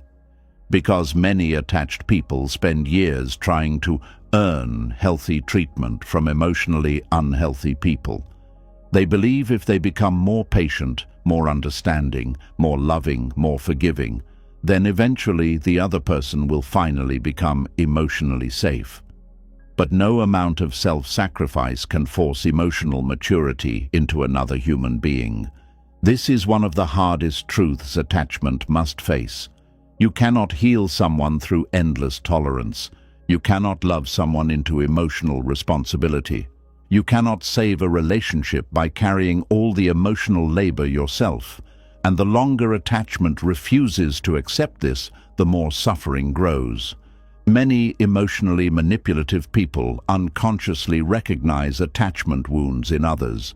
They sense fear of abandonment. They sense desperation for connection. They sense low self-worth.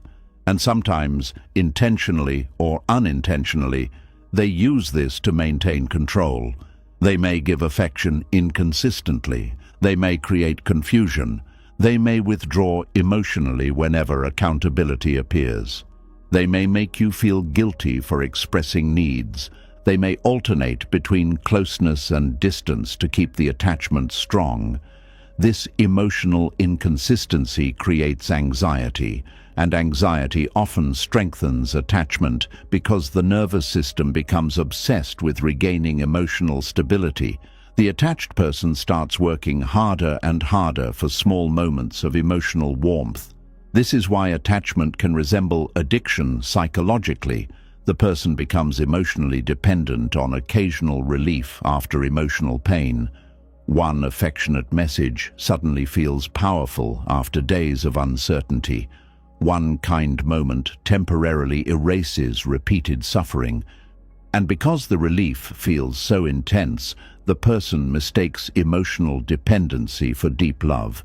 But love should not require emotional confusion to feel meaningful. A healthy relationship may still include challenges, misunderstandings, and difficult moments, but it does not constantly destabilize your nervous system. It does not repeatedly make you question your worth. It does not force you to abandon your intuition in order to maintain connection.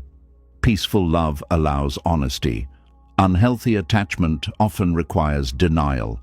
This is why calm awareness becomes essential in Buddhist practice. Awareness helps you separate fear from truth. Fear says, keep holding on no matter what. Wisdom asks, what exactly am I holding on to? Are you holding on to genuine love? Or are you holding on to emotional familiarity? Are you holding on to connection? Or are you holding on to fear of emptiness? These questions matter because attachment often disguises suffering as devotion. Some people remain attached not because the relationship fulfills them, but because the relationship protects them from facing themselves. Being alone would force them to confront unresolved pain, insecurity, loneliness, lack of identity, or emotional emptiness. So they keep investing emotionally into unstable relationships because instability still feels less frightening than emotional solitude. This is why healing attachment requires learning how to sit with loneliness without immediately escaping into unhealthy connection. Loneliness itself is not the enemy. Unconscious fear of loneliness is. When fear controls you, you become willing to tolerate almost anything to avoid being alone. But when awareness grows, you begin realizing that loneliness may hurt temporarily, but self-betrayal hurts continuously. There is deep suffering in constantly ignoring your own inner warnings. Your body feels tense, your mind feels exhausted, your emotions feel unstable. Your peace keeps disappearing, yet attachment keeps whispering, just hold on a little longer. Buddhist wisdom teaches that clinging to painful situations out of fear only deepens suffering. Sometimes letting go is not loss. Sometimes letting go is the beginning of truth. This does not mean every relationship with difficulties should end immediately. Relationships naturally involve imperfection, but awareness allows you to distinguish between ordinary human imperfection and consistent emotional harm. A healthy relationship may include mistakes, but there is accountability. An unhealthy relationship repeatedly creates confusion without growth. A healthy relationship allows emotional safety. An unhealthy relationship constantly activates fear. A healthy relationship respects your humanity. An unhealthy relationship slowly erodes it. The attached mind struggles to accept these distinctions because attachment wants emotional continuation above all else. But wisdom slowly begins asking a different question. Does this relationship help my spirit grow, or does it slowly destroy my peace? This question changes the direction of healing completely. Instead of focusing only on keeping someone close, you begin paying attention to how the connection affects your inner world. You notice whether your nervous system constantly feels unstable. You notice whether you feel emotionally valued or emotionally tolerated.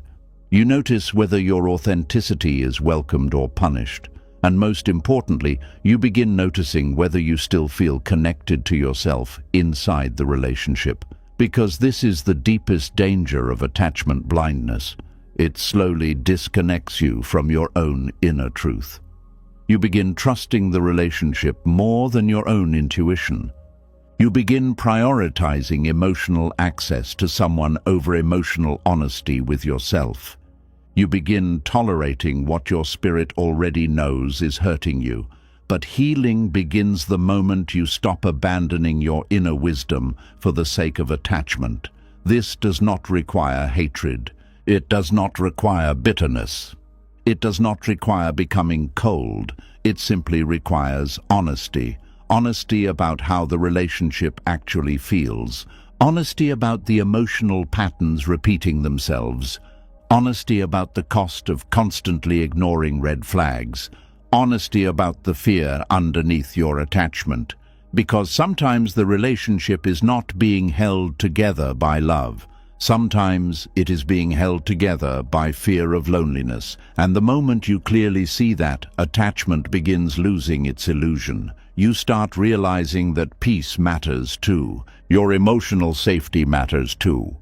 Your dignity matters too. Your nervous system matters too. You stop believing that suffering is the price of love.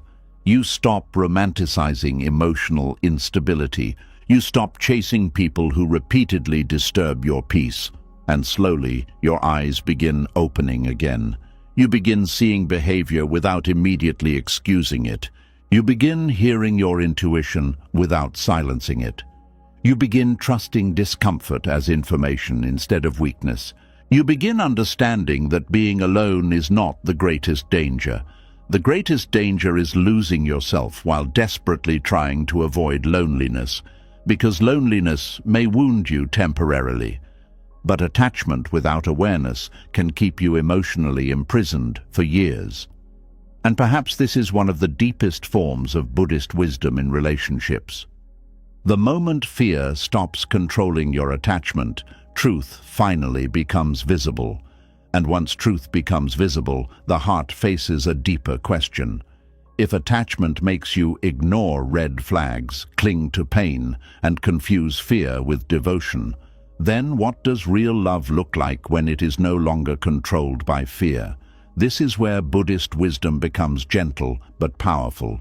It does not tell you to stop loving. It teaches you how to love without trying to own. There is a kind of love that feels peaceful because it does not grip. It does not chase every silence. It does not demand constant proof. It does not turn another person into property, medicine, identity, or emotional shelter. It cares deeply, but it does not imprison. It holds the heart open, but it does not close its hands around another person's freedom. Many people have never experienced this kind of love because they were taught that love means possession. They believe if someone loves you, they must belong to you emotionally. Their attention must belong to you. Their time must belong to you. Their choices must constantly reassure you. Their affection must prove that you are still important. And when they begin to move as a separate person, fear rises and calls itself love. But true love is not ownership. Buddhist wisdom teaches that every human being is a changing life, not an object to be held permanently. A person is not a possession. A relationship is not a cage. Love is not a contract that gives you control over another person's inner world. The moment love becomes possession, suffering begins, because you are trying to hold something that was never yours to own. You may share moments with someone. You may build memories. You may exchange affection. You may walk beside each other for a season, or even for a lifetime. But you still do not own their mind, their choices, their growth, their emotions, or their future. They remain a living being, not an extension of your fear. This truth can feel painful to the attached heart because attachment wants guarantees. It wants to know that love will never change, attention will never fade, the person will never leave, and the relationship will always remain the same. But Buddhism teaches that life does not work that way. Everything changes. People change. Feelings change. Needs change. Even deep love must breathe inside the truth of impermanence. Possessive love suffers because it refuses this truth. It says, "If I love you, you must stay the same for me." It says, "If I need you, you must never move away from the version of you that comforts me." It says, "If I fear losing you, I have the right to control you." But this is not love speaking. This is fear trying to protect itself from uncertainty. True love does not say, "You must become mine so I can feel safe." True love says, "I care for you without needing to erase your freedom." This does not mean love has no boundaries. It does not mean you accept disrespect, betrayal, emotional carelessness, or dishonesty. Loving without possession is not the same as tolerating anything. It simply means you stop confusing control with connection. You can have standards without ownership. You can desire loyalty without trying to control someone's entire life. You can ask for honesty without demanding emotional slavery. This distinction matters deeply. Possession says, "You cannot be free because your freedom scares me." Love says, "Your freedom reveals whether this connection is real." Possession says, "I must monitor you to feel safe." Love says, "Trust must exist or this bond will become a prison." Possession says, "Your attention must constantly feed me." Love says, "I value your presence, but I will not consume you." The attached mind often struggles with this because fear sees freedom as danger. If the other person has space, fear says they may forget you. If they have independence, fear says they may outgrow you. If they have friendships, goals, silence, privacy, or emotional movement, fear says your position may be threatened. So attachment tries to reduce their freedom in order to calm your insecurity. But this never creates real peace. Control may create temporary relief, but it destroys trust. Monitoring may calm anxiety for a moment, but it weakens dignity. Emotional pressure may force closeness, but forced closeness is not love. It is fear disguised as commitment. Buddhist wisdom asks the heart to look carefully at its motives. When you say, "I love you," are you offering care, or are you asking for ownership? When you say, "I miss you," are you expressing tenderness, or are you demanding reassurance? When you say, "I need you," are you sharing vulnerability, or are you making another person responsible for your inner emptiness? These questions are not meant to shame you. They are meant to awaken you. Because many people do not become possessive because they are cruel. They become possessive because they are afraid. They are afraid of being replaced, afraid of being forgotten, afraid of becoming less important, afraid that if they stop holding tightly, love will disappear. So they tighten their grip, not realizing that the grip itself begins harming the relationship. A flower cannot bloom inside a closed fist. Love is the same. When you squeeze it too hard, you do not preserve it. You damage its softness. This is why some relationships become emotionally suffocating. One person is not allowed to breathe without the other feeling threatened. They cannot have a quiet day without being questioned. They cannot spend time alone without suspicion. They cannot change without being accused of leaving. They cannot grow without the relationship turning into fear. Attachment turns another person's individuality into a threat. But true love honors individuality. It understands that loving someone does not mean swallowing their whole life into yours. It means meeting them as a whole person while remaining whole yourself. It means choosing connection without destroying separateness. This is very important because many people confuse emotional merging with deep intimacy. They think the closer they are, the more real the love must be. They want to know everything, share everything, feel everything, and become everything to each other. At first, this can feel powerful, but when there is no space left between two people, love can become heavy, anxious, and unstable. Healthy love needs closeness, but it also needs space.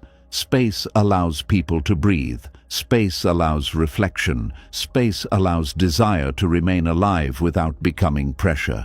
Space allows two people to miss each other without panic. Space allows trust to grow.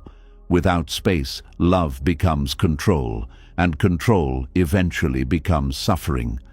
Buddhist detachment teaches that love becomes purer when it is no longer mixed with ownership. You can love someone deeply and still understand that they are not your possession. You can cherish their presence and still accept that they have their own path. You can build a bond and still know that no bond is protected from change. This kind of love requires courage because it does not hide from uncertainty. Possessive attachment wants certainty before it can feel safe. But wisdom learns to remain open even without total certainty. It does not demand guarantees from life that life cannot honestly give. It understands that the beauty of love comes partly from the fact that it is freely given. If someone is only close because you control them, that closeness is not love. It is captivity. True love must be free enough to be chosen. This is why emotional ownership weakens real connection. If someone feels watched, pressured, controlled, or emotionally trapped, their natural warmth may begin to fade. They may still stay physically, but emotionally, something begins to close.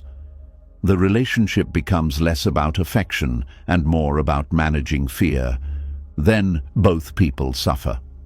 The attached person suffers because they never feel secure enough. The other person suffers because they no longer feel free enough, and the relationship slowly loses peace. Buddhist wisdom teaches that peace comes from loosening the grip of craving. In relationships, craving often says, "I must have this person exactly as I want them, or I cannot be okay." But love becomes wiser when it says, "I value this person, but I will not turn them into the foundation of my entire peace." This is the heart of loving without possession. It does not mean you do not care if someone leaves. Of course, loss can hurt. It does not mean you feel nothing when love changes. Of course, change can be painful. It means you stop making another person's existence revolve around your fear. You stop treating love like something you must lock down before it escapes. You begin to understand that love is not proven by control. Love is proven by respect. Respect for another person's freedom. Respect for your own dignity. Respect for truth. Respect for boundaries. Respect for the natural movement of life. When love is rooted in respect, it becomes calmer. You do not need to own someone to feel connected to them. You do not need to monitor them to trust them. You do not need to control their choices to feel valuable. You can let the relationship reveal itself naturally. This is difficult for the attached heart because the attached heart wants to force outcomes. It wants to guarantee love. It wants to prevent abandonment. It wants to remove uncertainty. But the more it tries to force love, the more suffering it creates. Buddhist teaching gently reminds us that what is freely given carries more truth than what is forced. If someone chooses you only because they are pressured, guilted, controlled, or emotionally trapped, that choice cannot bring deep peace.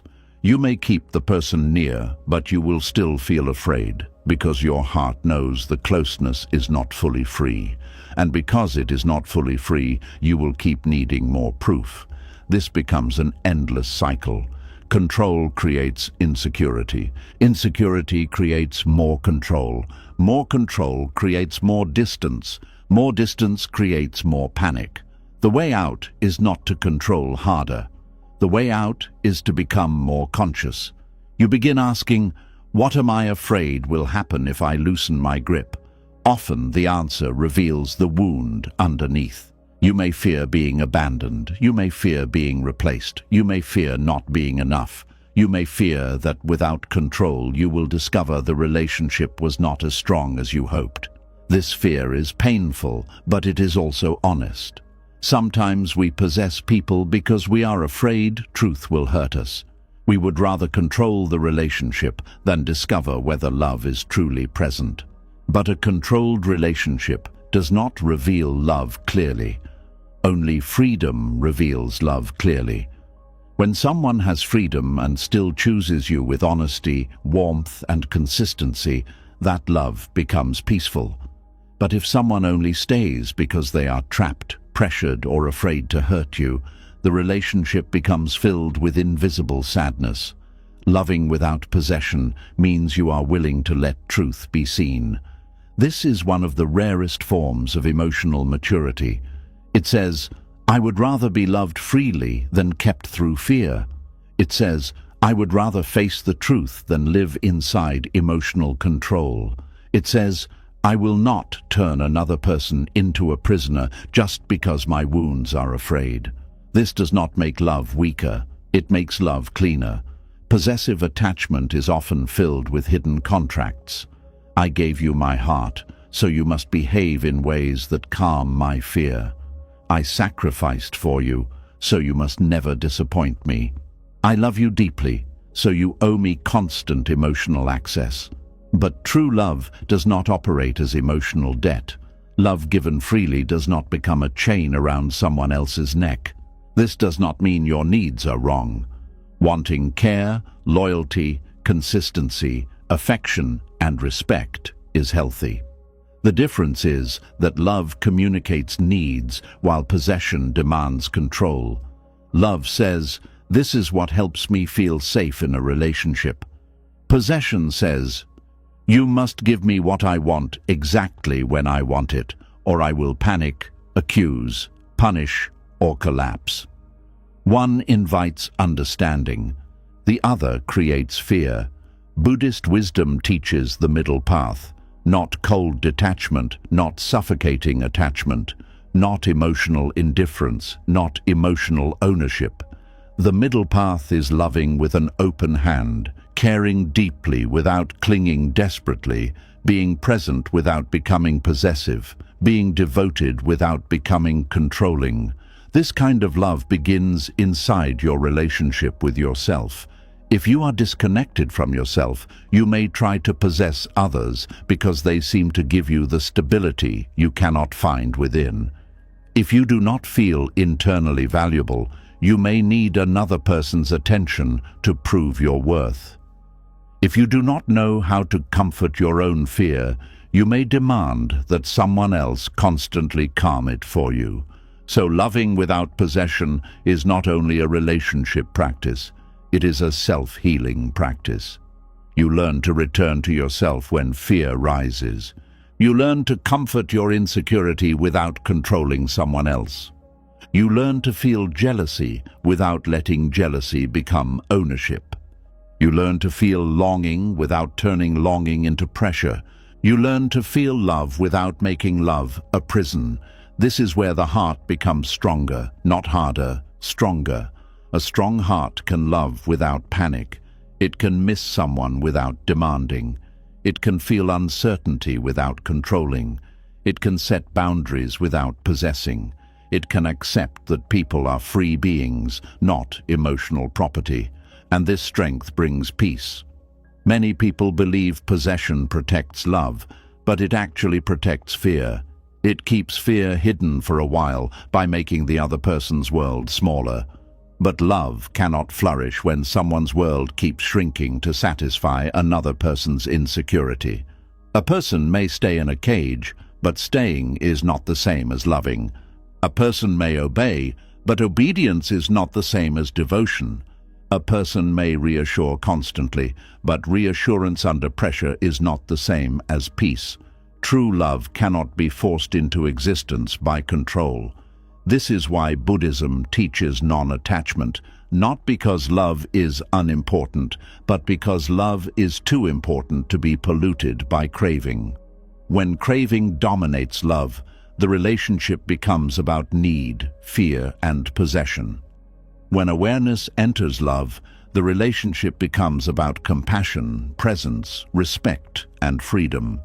You begin seeing the other person more clearly, not as your missing piece, not as your emotional supply, not as your possession, not as your proof of worth, but as a human being with their own fears, choices, wounds, dreams, and path.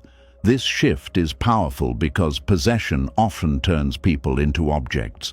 You stop seeing who they truly are and start seeing only what they provide for you emotionally.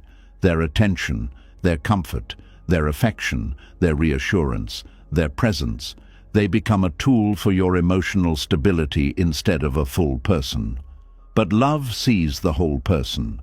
Love does not reduce someone to how well they soothe your fears. Love cares about their freedom too. Love cares whether they feel safe, respected, and alive within the relationship. Love does not want to win closeness by draining someone else's spirit. And this applies to yourself as well. You are not meant to be possessed either. You are not meant to disappear into someone else's needs. You are not meant to become someone's emotional property. You are not meant to prove love by surrendering your dignity, your voice, your freedom, or your truth. Healthy love protects the freedom of both hearts. It does not say, "You belong to me, so you must obey my fear." It says, "We are walking together freely, honestly, and with care." This is why loving without possession feels peaceful. It removes the constant struggle for control. You stop trying to manage every emotional outcome. You stop treating uncertainty like an enemy. You stop clinging to people as if your life depends on their presence. You still love. You still care. You still show up. But you do not lose yourself in the process. And when love is not possession, letting someone breathe does not feel like losing them. Their space does not automatically feel like rejection. Their independence does not feel like betrayal. Their growth does not feel like abandonment. You begin to understand that two people can be close without being emotionally fused. This is the difference between love and ownership. Ownership says, "Stay close so I do not feel afraid." Love says, "Let us be close in a way that keeps both of us whole." Ownership says, "Your freedom threatens me." Love says, "Your freedom helps me see the truth of your choice." Ownership says, "I need to control you to feel safe." Love says, "I need to heal the fear inside me so I do not turn love into control." This level of honesty can change your entire life. Because once you stop possessing, you also stop begging to be possessed. Many people do not only want to own another person, they also want to be owned emotionally because it feels like security. They want someone to say, "You are mine," not just as affection, but as proof they will not be abandoned. But being possessed is not the same as being loved. Sometimes it only means someone else's fear has found a place to hide. Real love does not need to trap you in order to value you. When two people love without possession, both can breathe, both can speak honestly, both can grow, both can have personal space without immediate panic, both can return to each other freely, not because they are controlled, but because they choose to. And choice is what gives love its beauty. Buddhist wisdom reminds us that everything we cling to will eventually cause fear, because clinging always carries the possibility of loss. But when we love with awareness, we can experience connection without making it a prison. We can enjoy love without demanding permanence as a condition for peace. We can honor the present moment instead of trying to control the future. This is not easy. The heart may still tremble. Old fears may still rise. Jealousy may still visit. Insecurity may still whisper. But now you do not have to obey every fear. You can witness it. You can breathe through it. You can ask what it is trying to protect. You can bring compassion to it without turning it into control. That is the practice, to love and still remain awake, to care and still remain free, to feel fear and still choose wisdom, to hold connection gently, knowing that what is real does not need to be possessed to be meaningful. And perhaps this is the deepest lesson here.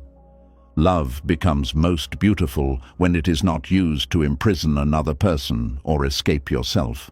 It becomes sacred when it is no longer driven by the fear of losing, controlling, owning, or being owned. It becomes peaceful when two people can meet each other with open hands instead of closed fists.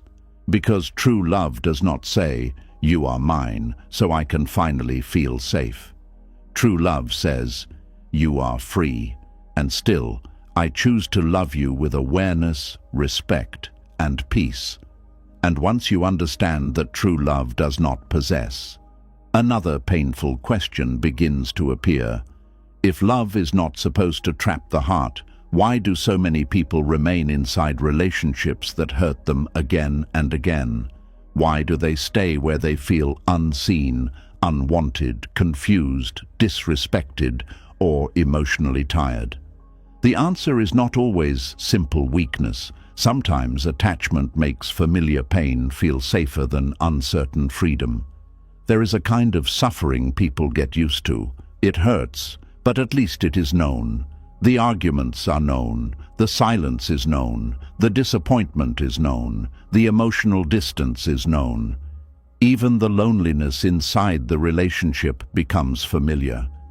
And because the mind fears the unknown, it sometimes chooses a pain it understands over a freedom it cannot predict. This is one of the deepest traps of attachment. It can make a painful relationship feel safer than being alone. A person may know the relationship is hurting them. They may know they are not being loved properly. They may know they keep crying over the same thing, forgiving the same wound, accepting the same apology, and hoping for the same change. But leaving means facing uncertainty. Leaving means facing silence. Leaving means facing the empty space where the relationship used to be. And for someone deeply attached, that empty space can feel more frightening than the pain they are already living with. So they stay. They stay because the relationship has become part of their emotional routine. They stay because they still remember the good moments. They stay because they fear starting over. They stay because they believe pain with someone is better than peace alone. They stay because attachment has convinced them that losing the relationship would mean losing themselves.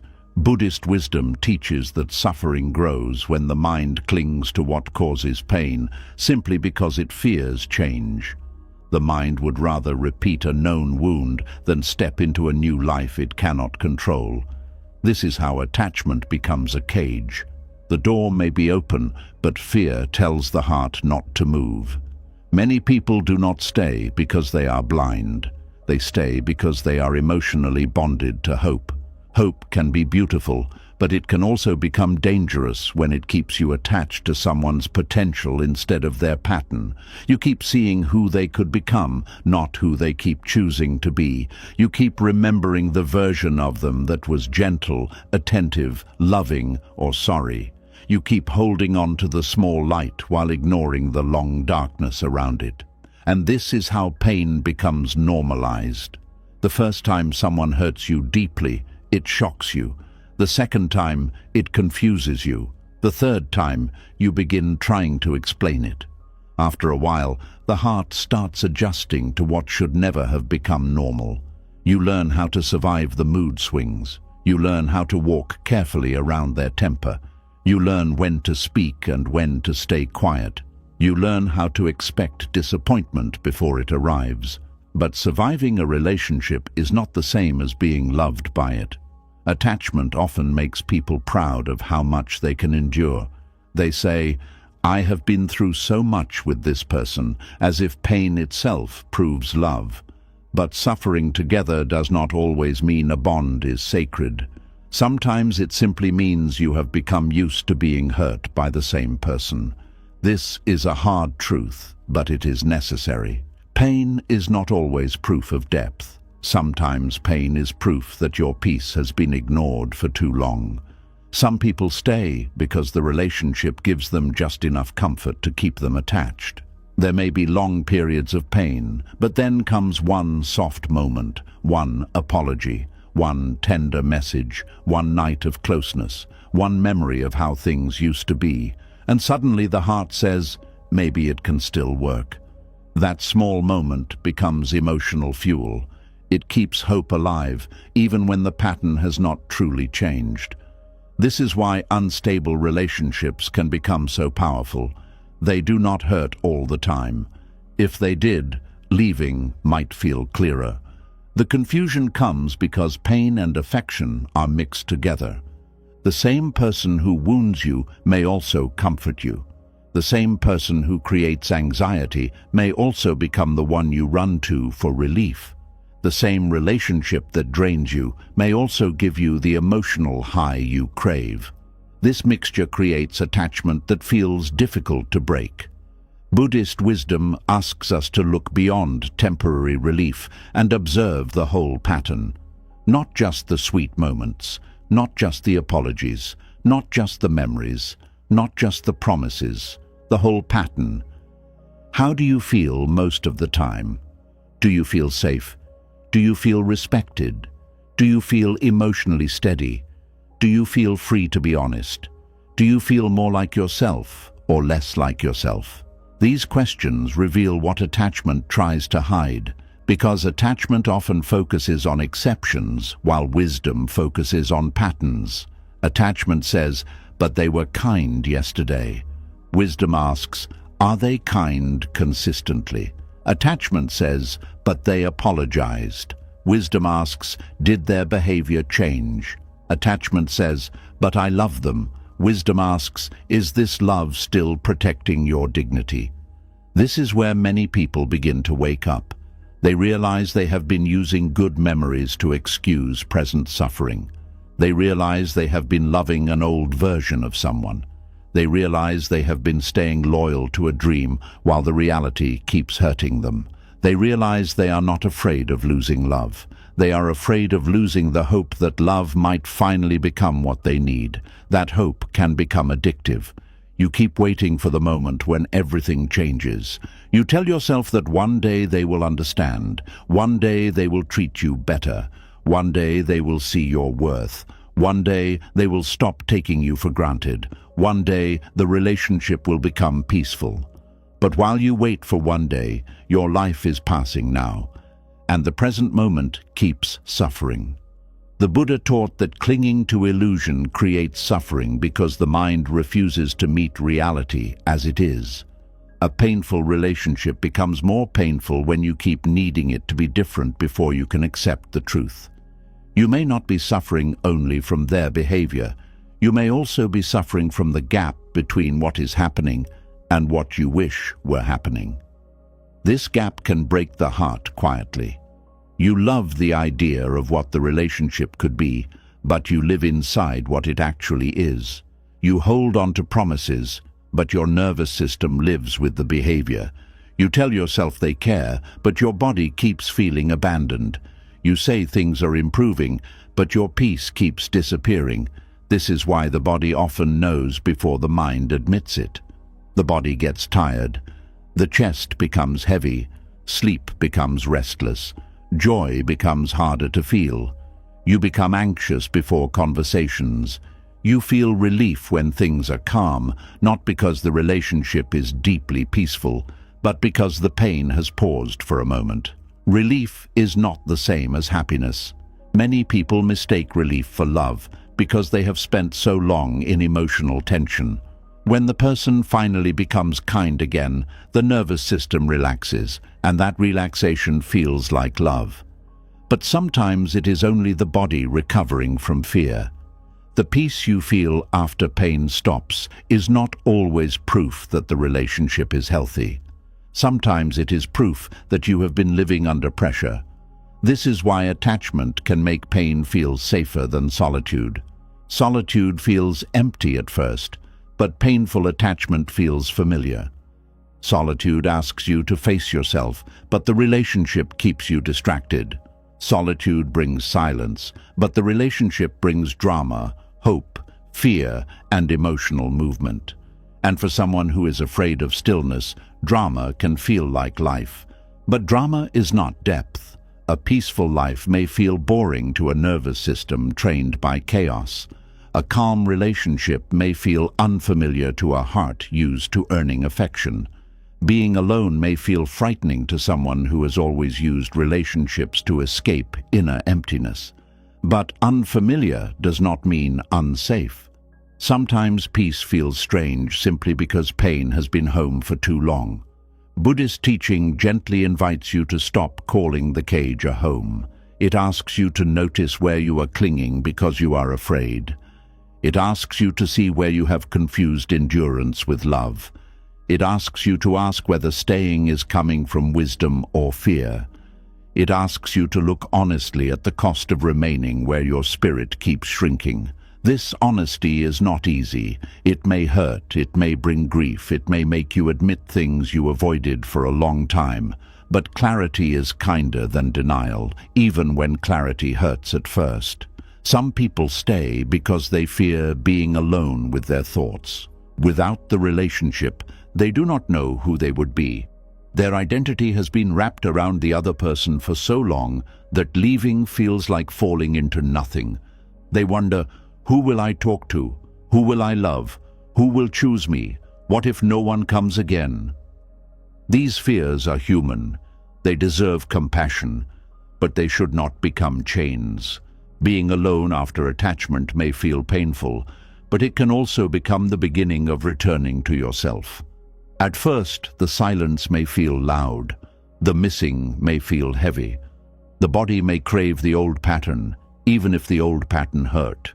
But slowly, the mind begins to clear. The nervous system begins to rest. The heart begins to remember itself. You begin noticing how much energy you spent trying to keep the relationship from falling apart. You begin noticing how much of yourself you silenced. You begin noticing how peaceful, ordinary moments can feel when you are no longer constantly waiting for the next wound. This is why solitude can become medicine, not because being alone is always easy, but because it gives you space to hear yourself again. A painful relationship often fills the mind with noise, worry, guessing, hoping, explaining, forgiving, waiting, fearing, trying. Solitude removes some of that noise. It gives the wounded parts of you room to breathe. But attachment fears this space because space reveals truth. It reveals how tired you are. It reveals how much you accepted. It reveals how long you ignored yourself. It reveals the loneliness that existed even while you were with someone. And sometimes the truth is painful because you realize you were not avoiding loneliness by staying. You were simply choosing a more complicated kind of loneliness. There is loneliness outside a relationship, and there is loneliness inside one. The loneliness outside may feel sharp at first, but it can lead to healing. The loneliness inside a painful relationship often becomes slow poison because it teaches you that even with someone near, your heart can still feel abandoned. This is why staying is not always safer. The mind may say, "At least I have someone," but the soul may whisper, "But do you have peace?" The mind may say, "At least I am not alone," but the body may say, "I am exhausted." The mind may say, "What if I never find someone else?" But wisdom asks, what if staying here keeps you from finding yourself? This is where the Buddhist path becomes powerful. It does not force you into quick decisions.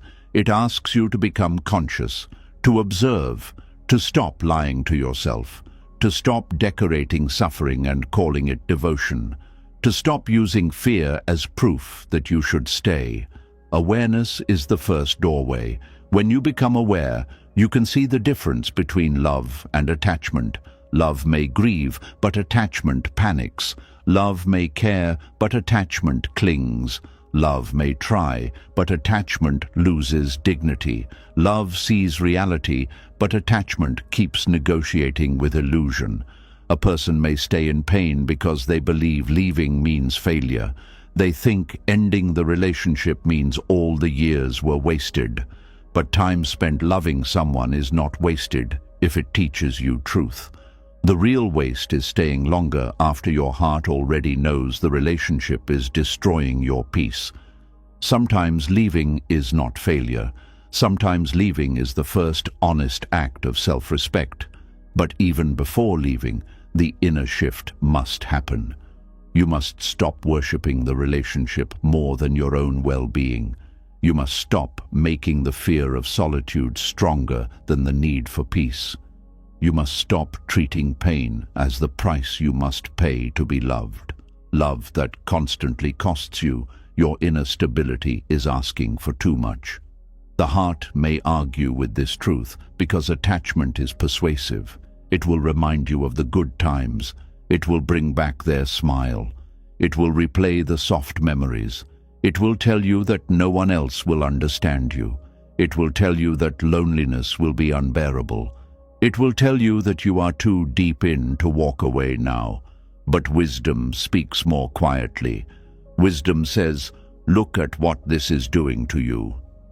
Wisdom says, "Notice how often you are hurting." Wisdom says, "Your peace matters." Wisdom says, "You can love someone and still admit they are not safe for your heart." This is one of the hardest lessons in relationships. Love alone does not make a relationship healthy. You can love someone deeply and still be wounded by the way they treat you. You can care for someone and still need distance. You can understand their pain and still refuse to become a place where they leave their damage. Compassion does not require self-abandonment. Buddhist wisdom teaches compassion, but it also teaches awareness. Compassion without awareness can become a trap. You keep understanding the person who hurts you, but you do not understand the part of yourself that is being hurt. You keep forgiving them, but you do not protect yourself. You keep making space for their wounds, but your own wounds become invisible. This is not balance. True compassion includes yourself. It says, "I can understand your pain without allowing it to become my prison." It says, I can wish you healing without staying where I am harmed. It says, I can love you as a human being without sacrificing my entire life to your confusion. This is where attachment begins to loosen, not because the heart suddenly stops caring, but because the heart starts caring for itself too. Many people stay in painful relationships because they believe they are responsible for saving the other person. They think if they leave, the other person will fall apart. They think their love is the only thing holding the person together. But this belief can become another form of attachment. It makes you feel needed, but it also keeps you trapped. You are not responsible for becoming someone else's emotional rescue system. You can support someone, you can encourage growth, you can love with patience, but you cannot do another person's inner work for them. You cannot heal someone who refuses to face themselves. You cannot carry a relationship alone and call it partnership. When you try to save someone by losing yourself, both people remain unfree. The other person never has to grow because you keep absorbing the consequences, and you never get to heal because you keep living inside their chaos. This is why staying can sometimes enable the same pain to continue, not because you caused it, but because your endless tolerance removes the need for change. This is painful to admit, but necessary. Boundaries are not cruelty. Boundaries are clarity. They show where love ends and self-betrayal begins. They show what your heart can offer without becoming destroyed. They show another person that access to you requires respect, not perfection, but respect. A painful relationship often trains you to fear boundaries. You may worry that if you speak up, they will leave. If you say no, they will withdraw. If you ask for more, they will call you difficult.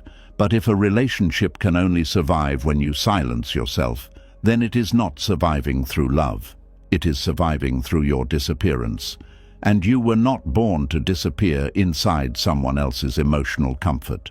Buddhist wisdom teaches the middle path, and in relationships, this means neither clinging blindly nor rejecting coldly. It means seeing clearly. It means allowing love to exist without letting fear rule your choices. It means understanding that peace is not found by holding on to pain simply because the unknown feels frightening. The unknown may be scary, but it also contains possibility. The relationship you are afraid to leave may be the very thing blocking the life you are meant to enter. The solitude you fear may become the space where you finally rebuild your spirit. The silence you dread may become the place where your inner voice returns. The ending you avoid may become the beginning of your freedom. This does not mean every painful relationship must end immediately, but it does mean pain should not be ignored. It should be listened to. Pain is information. Exhaustion is information. Anxiety is information. The repeated feeling of shrinking is information. The question is not only, do I love them? The question is, what is this love doing to me? Is it making you more honest, more peaceful, more grounded, more yourself? Or is it making you anxious, small, silent, desperate, and afraid? These answers matter because attachment often keeps people focused on the other person's potential while ignoring their own decline. You keep asking whether they might change, but you stop asking what staying is changing in you. Are you becoming bitter? Are you becoming afraid? Are you becoming emotionally dependent? Are you becoming disconnected from your own worth? Are you becoming someone who keeps accepting less than you need? These are the questions that bring the truth closer. And truth is not your enemy. Truth may hurt, but it does not imprison you. Denial does. The more clearly you see, the more power returns to you. You may not know every answer immediately, but you begin to stop pretending. You begin to stop calling chaos passion. You begin to stop calling inconsistency mystery. You begin to stop calling repeated pain love. And slowly, you begin to understand that solitude is not the monster attachment made it seem to be. Solitude can be painful, but it can also be clean. It does not confuse you. It does not manipulate you. It does not give affection one day and coldness the next. It does not make you question your worth. It simply asks you to meet yourself honestly. And when you learn to meet yourself, you become harder to trap in painful attachment, because you no longer believe that any relationship is better than no relationship. You no longer believe that familiar pain is safer than uncertain peace. You no longer believe that being chosen by someone else is worth abandoning yourself. This is where freedom begins, not when the other person finally changes, not when they finally understand, not when they finally love you the way you begged to be loved. Freedom begins when you stop making your survival dependent on staying where you are hurting. The heart may still grieve, it may still miss them, it may still remember the good, but grief can move through you. A painful attachment can keep you stuck for years. One is a wave, the other is a cage. Buddhist wisdom does not promise that letting go will be painless. It promises that clinging to suffering will keep creating suffering, and sometimes the kindest thing you can do for your own soul is to stop calling the cage familiar and start calling it what it is. A place you learned to survive, but not a place you were meant to stay forever. And perhaps this is what attachment fears most of all. Not pain itself, but the possibility of being left behind. Because once the heart becomes deeply afraid of abandonment, love slowly stops feeling free. Fear begins entering the relationship quietly, changing the way a person speaks, reacts, watches, questions, and holds on. What once looked like care slowly becomes control, not always loud or obvious, but subtle, emotional, and deeply rooted in insecurity. There is a kind of control that does not scream. It whispers. It hides inside guilt, silent pressure, jealousy, emotional monitoring, constant reassurance, and dependency. It does not always look cruel on the surface. Sometimes it even looks like love. But underneath it is fear trying desperately to prevent loss. This is one of the most painful transformations attachment creates. The person does not only fear abandonment anymore, they begin organizing their entire emotional behavior around preventing it. Every action becomes focused on keeping the relationship alive, even if that means controlling it emotionally. At first, the control may seem small.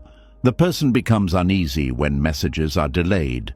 They become anxious when plans change. They begin needing constant updates. They ask many questions. They feel threatened by emotional distance. They seek reassurance repeatedly. None of these things automatically make someone toxic. Fear itself is human. The deeper issue is what fear slowly turns into when it remains unconscious. Over time, insecurity begins shaping behavior more and more. And without realizing it, attachment starts pulling the relationship away from peace and toward emotional pressure. Buddhist wisdom teaches that attachment becomes dangerous when the mind cannot tolerate uncertainty. The attached heart wants guarantees. It wants constant emotional confirmation that nothing is changing, nothing is fading, and no one is leaving. But because human relationships naturally contain uncertainty, fear keeps growing stronger. The mind starts asking endless questions. Who are they talking to? Why are they quieter today? Why did they take longer to reply? Why do they seem distant? Do they still love me? Am I losing them? These thoughts become exhausting because the nervous system begins living in constant emotional alertness. Every small shift feels important. Every silence feels suspicious. Every change feels threatening. And this is where emotional control quietly begins.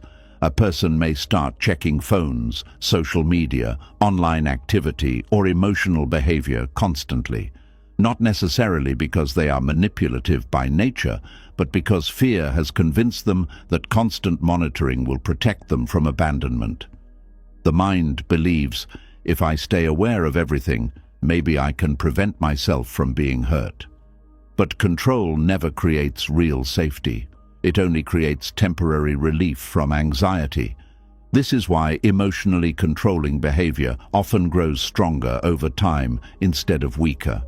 Reassurance calms the fear briefly, but then the fear returns. Monitoring gives temporary comfort, but uncertainty always comes back. The attached mind keeps demanding more proof because the deeper insecurity has not healed.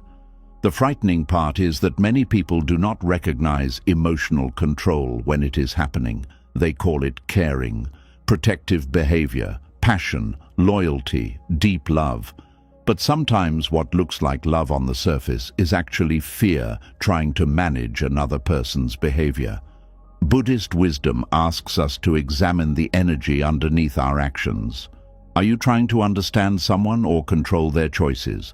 Are you communicating honestly or trying to reduce your anxiety through emotional pressure? Are you loving them or trying to prevent your own fear from being triggered? These questions reveal painful truths, because fear of abandonment often creates subtle manipulation without the person intending harm. A deeply attached person may use guilt unconsciously to keep someone emotionally close. They may become sad whenever the other person needs space. They may act wounded whenever boundaries appear. They may make the other person feel responsible for calming their emotional instability. This creates invisible emotional pressure inside the relationship. The other person slowly learns that their freedom creates anxiety. Their independence creates guilt. Their need for space creates emotional consequences. And over time, they may begin sacrificing parts of themselves just to avoid triggering fear. This is how attachment slowly turns into emotional imprisonment for both people. One person becomes trapped inside fear of loss. The other becomes trapped inside responsibility for someone else's emotional security. Neither person feels fully free.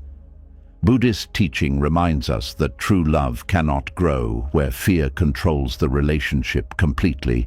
Fear tightens, fear monitors, fear demands, fear clings, fear pressures, fear interprets uncertainty as danger. But love itself needs openness, it needs honesty, it needs emotional breathing room. Without freedom, connection slowly becomes heavy. This is why jealousy often grows from attachment wounds. Jealousy is not always about the other person's actions alone. Often, it comes from deep fear of emotional replacement. The attached person believes another person's attention is proof of their value. So when attention shifts elsewhere, insecurity immediately rises. Another friendship feels threatening. Another connection feels dangerous. Another person receiving attention feels personal. And the attached mind begins competing emotionally for safety. This can create exhausting emotional patterns. The person may constantly compare themselves to others. They may need endless reassurance that they are still important. They may become suspicious of harmless interactions. They may emotionally panic whenever they feel less prioritized. But the deeper issue is not the outside world. The deeper issue is the fragile emotional identity underneath the attachment. If your worth depends entirely on being someone's emotional center, then naturally everything feels threatening. Any shift in attention begins feeling like possible abandonment. This is why healing attachment requires strengthening your relationship with yourself, not simply controlling the environment around you. Control can never fully calm insecurity, because insecurity lives inside the mind itself. This is why emotional dependency becomes so painful. The attached person slowly stops regulating their emotions internally. Their emotional state becomes fully connected to another person's behavior. If the relationship feels stable, they feel calm. If the relationship feels uncertain, they collapse emotionally. This creates enormous pressure on the relationship because one person becomes emotionally responsible for maintaining the other person's inner stability. No human being can carry that burden forever. Eventually, the other person may begin feeling exhausted. They may feel guilty for needing space, guilty for being busy, guilty for having independent emotions, guilty for simply existing as a separate human being. And this guilt slowly damages intimacy, because intimacy cannot remain healthy when one person constantly feels responsible for preventing emotional collapse in the other.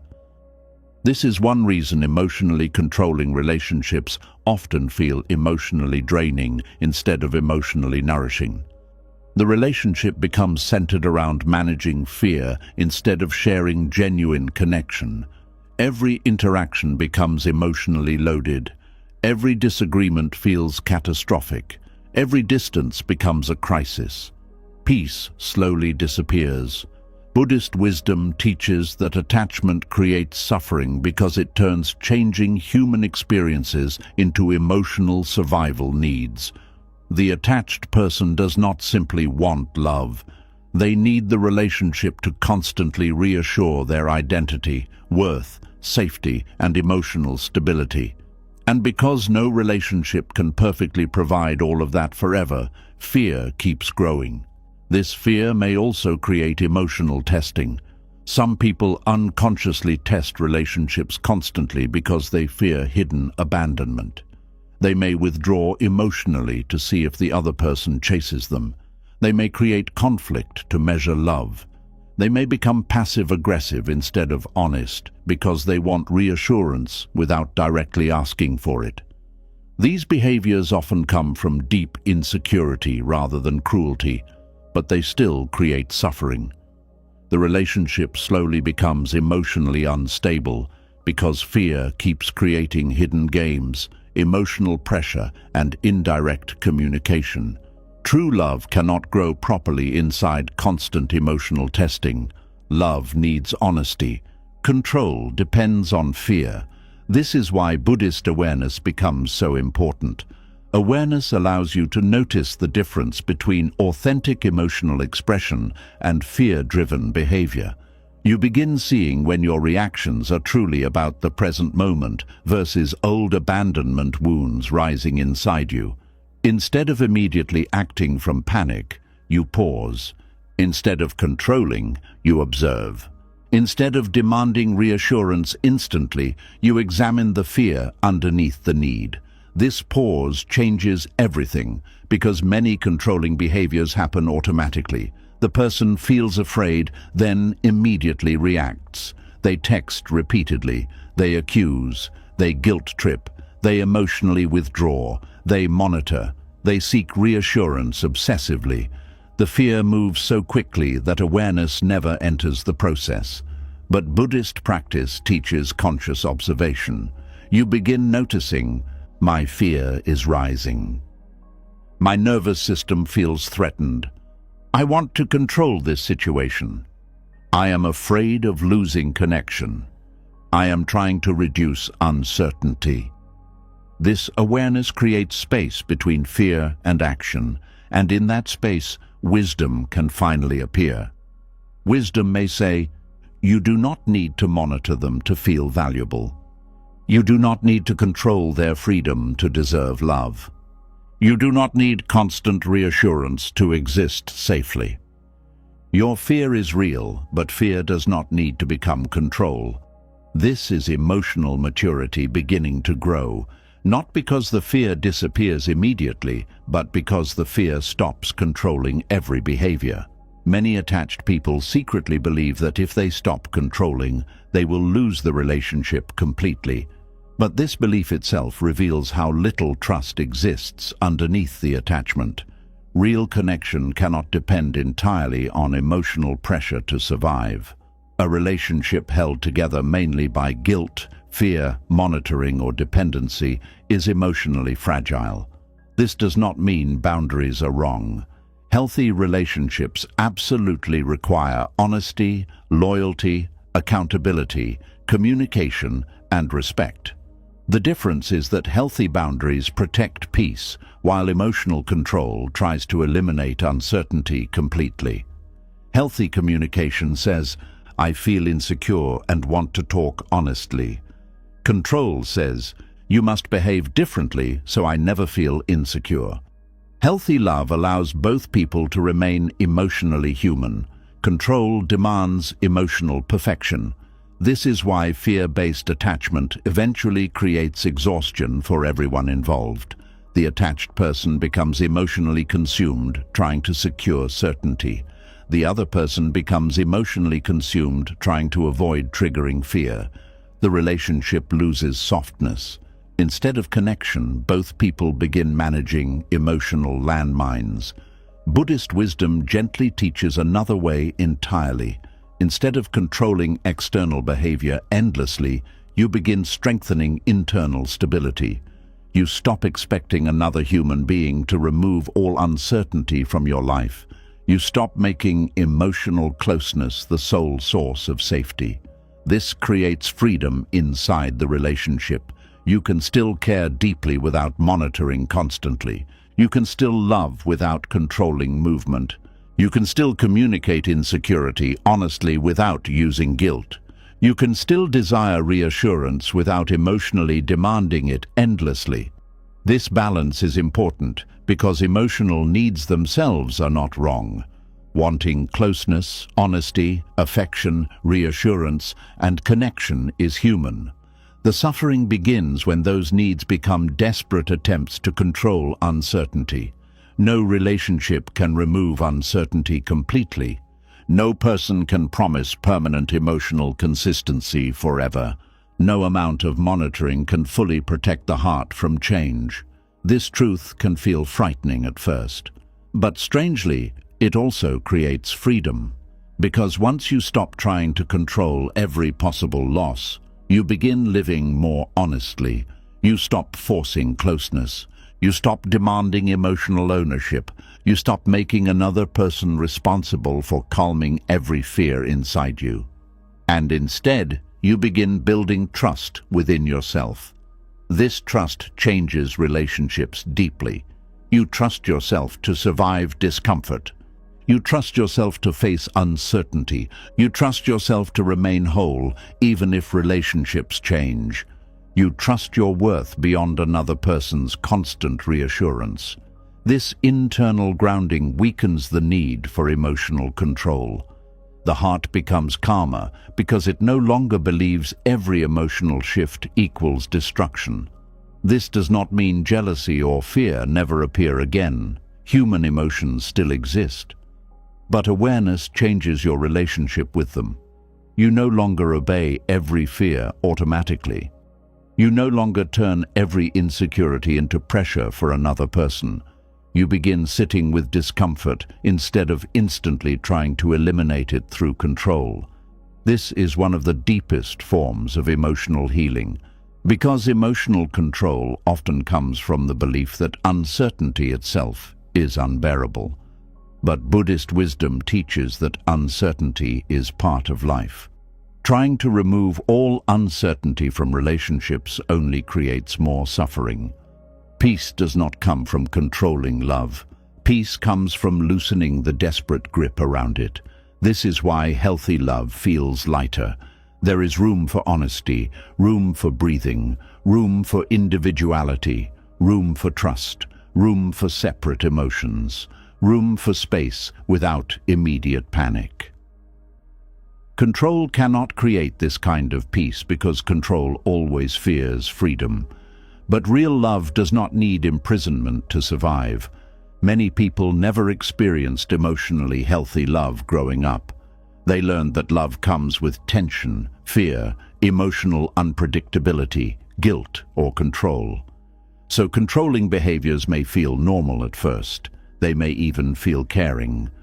But over time, these patterns slowly damage intimacy because fear keeps replacing openness. Buddhist awareness invites deep honesty here. You begin asking, am I loving this person or trying to prevent abandonment? Am I communicating honestly or emotionally pressuring them? Am I respecting their freedom or trying to manage my insecurity? Am I listening to my fear compassionately or letting fear rule the relationship? These questions create transformation, because the goal is not emotional perfection. The goal is consciousness. You begin becoming aware when fear tries to take control, aware when insecurity seeks ownership, aware when jealousy demands certainty, aware when emotional dependency replaces inner grounding. And awareness allows different choices.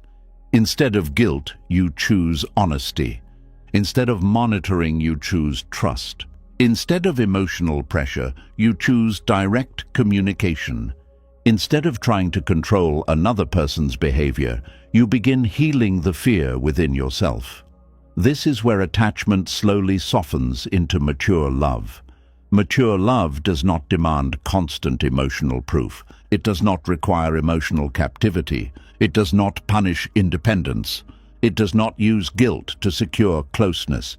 Instead, it creates emotional safety through openness, respect, truth, and awareness.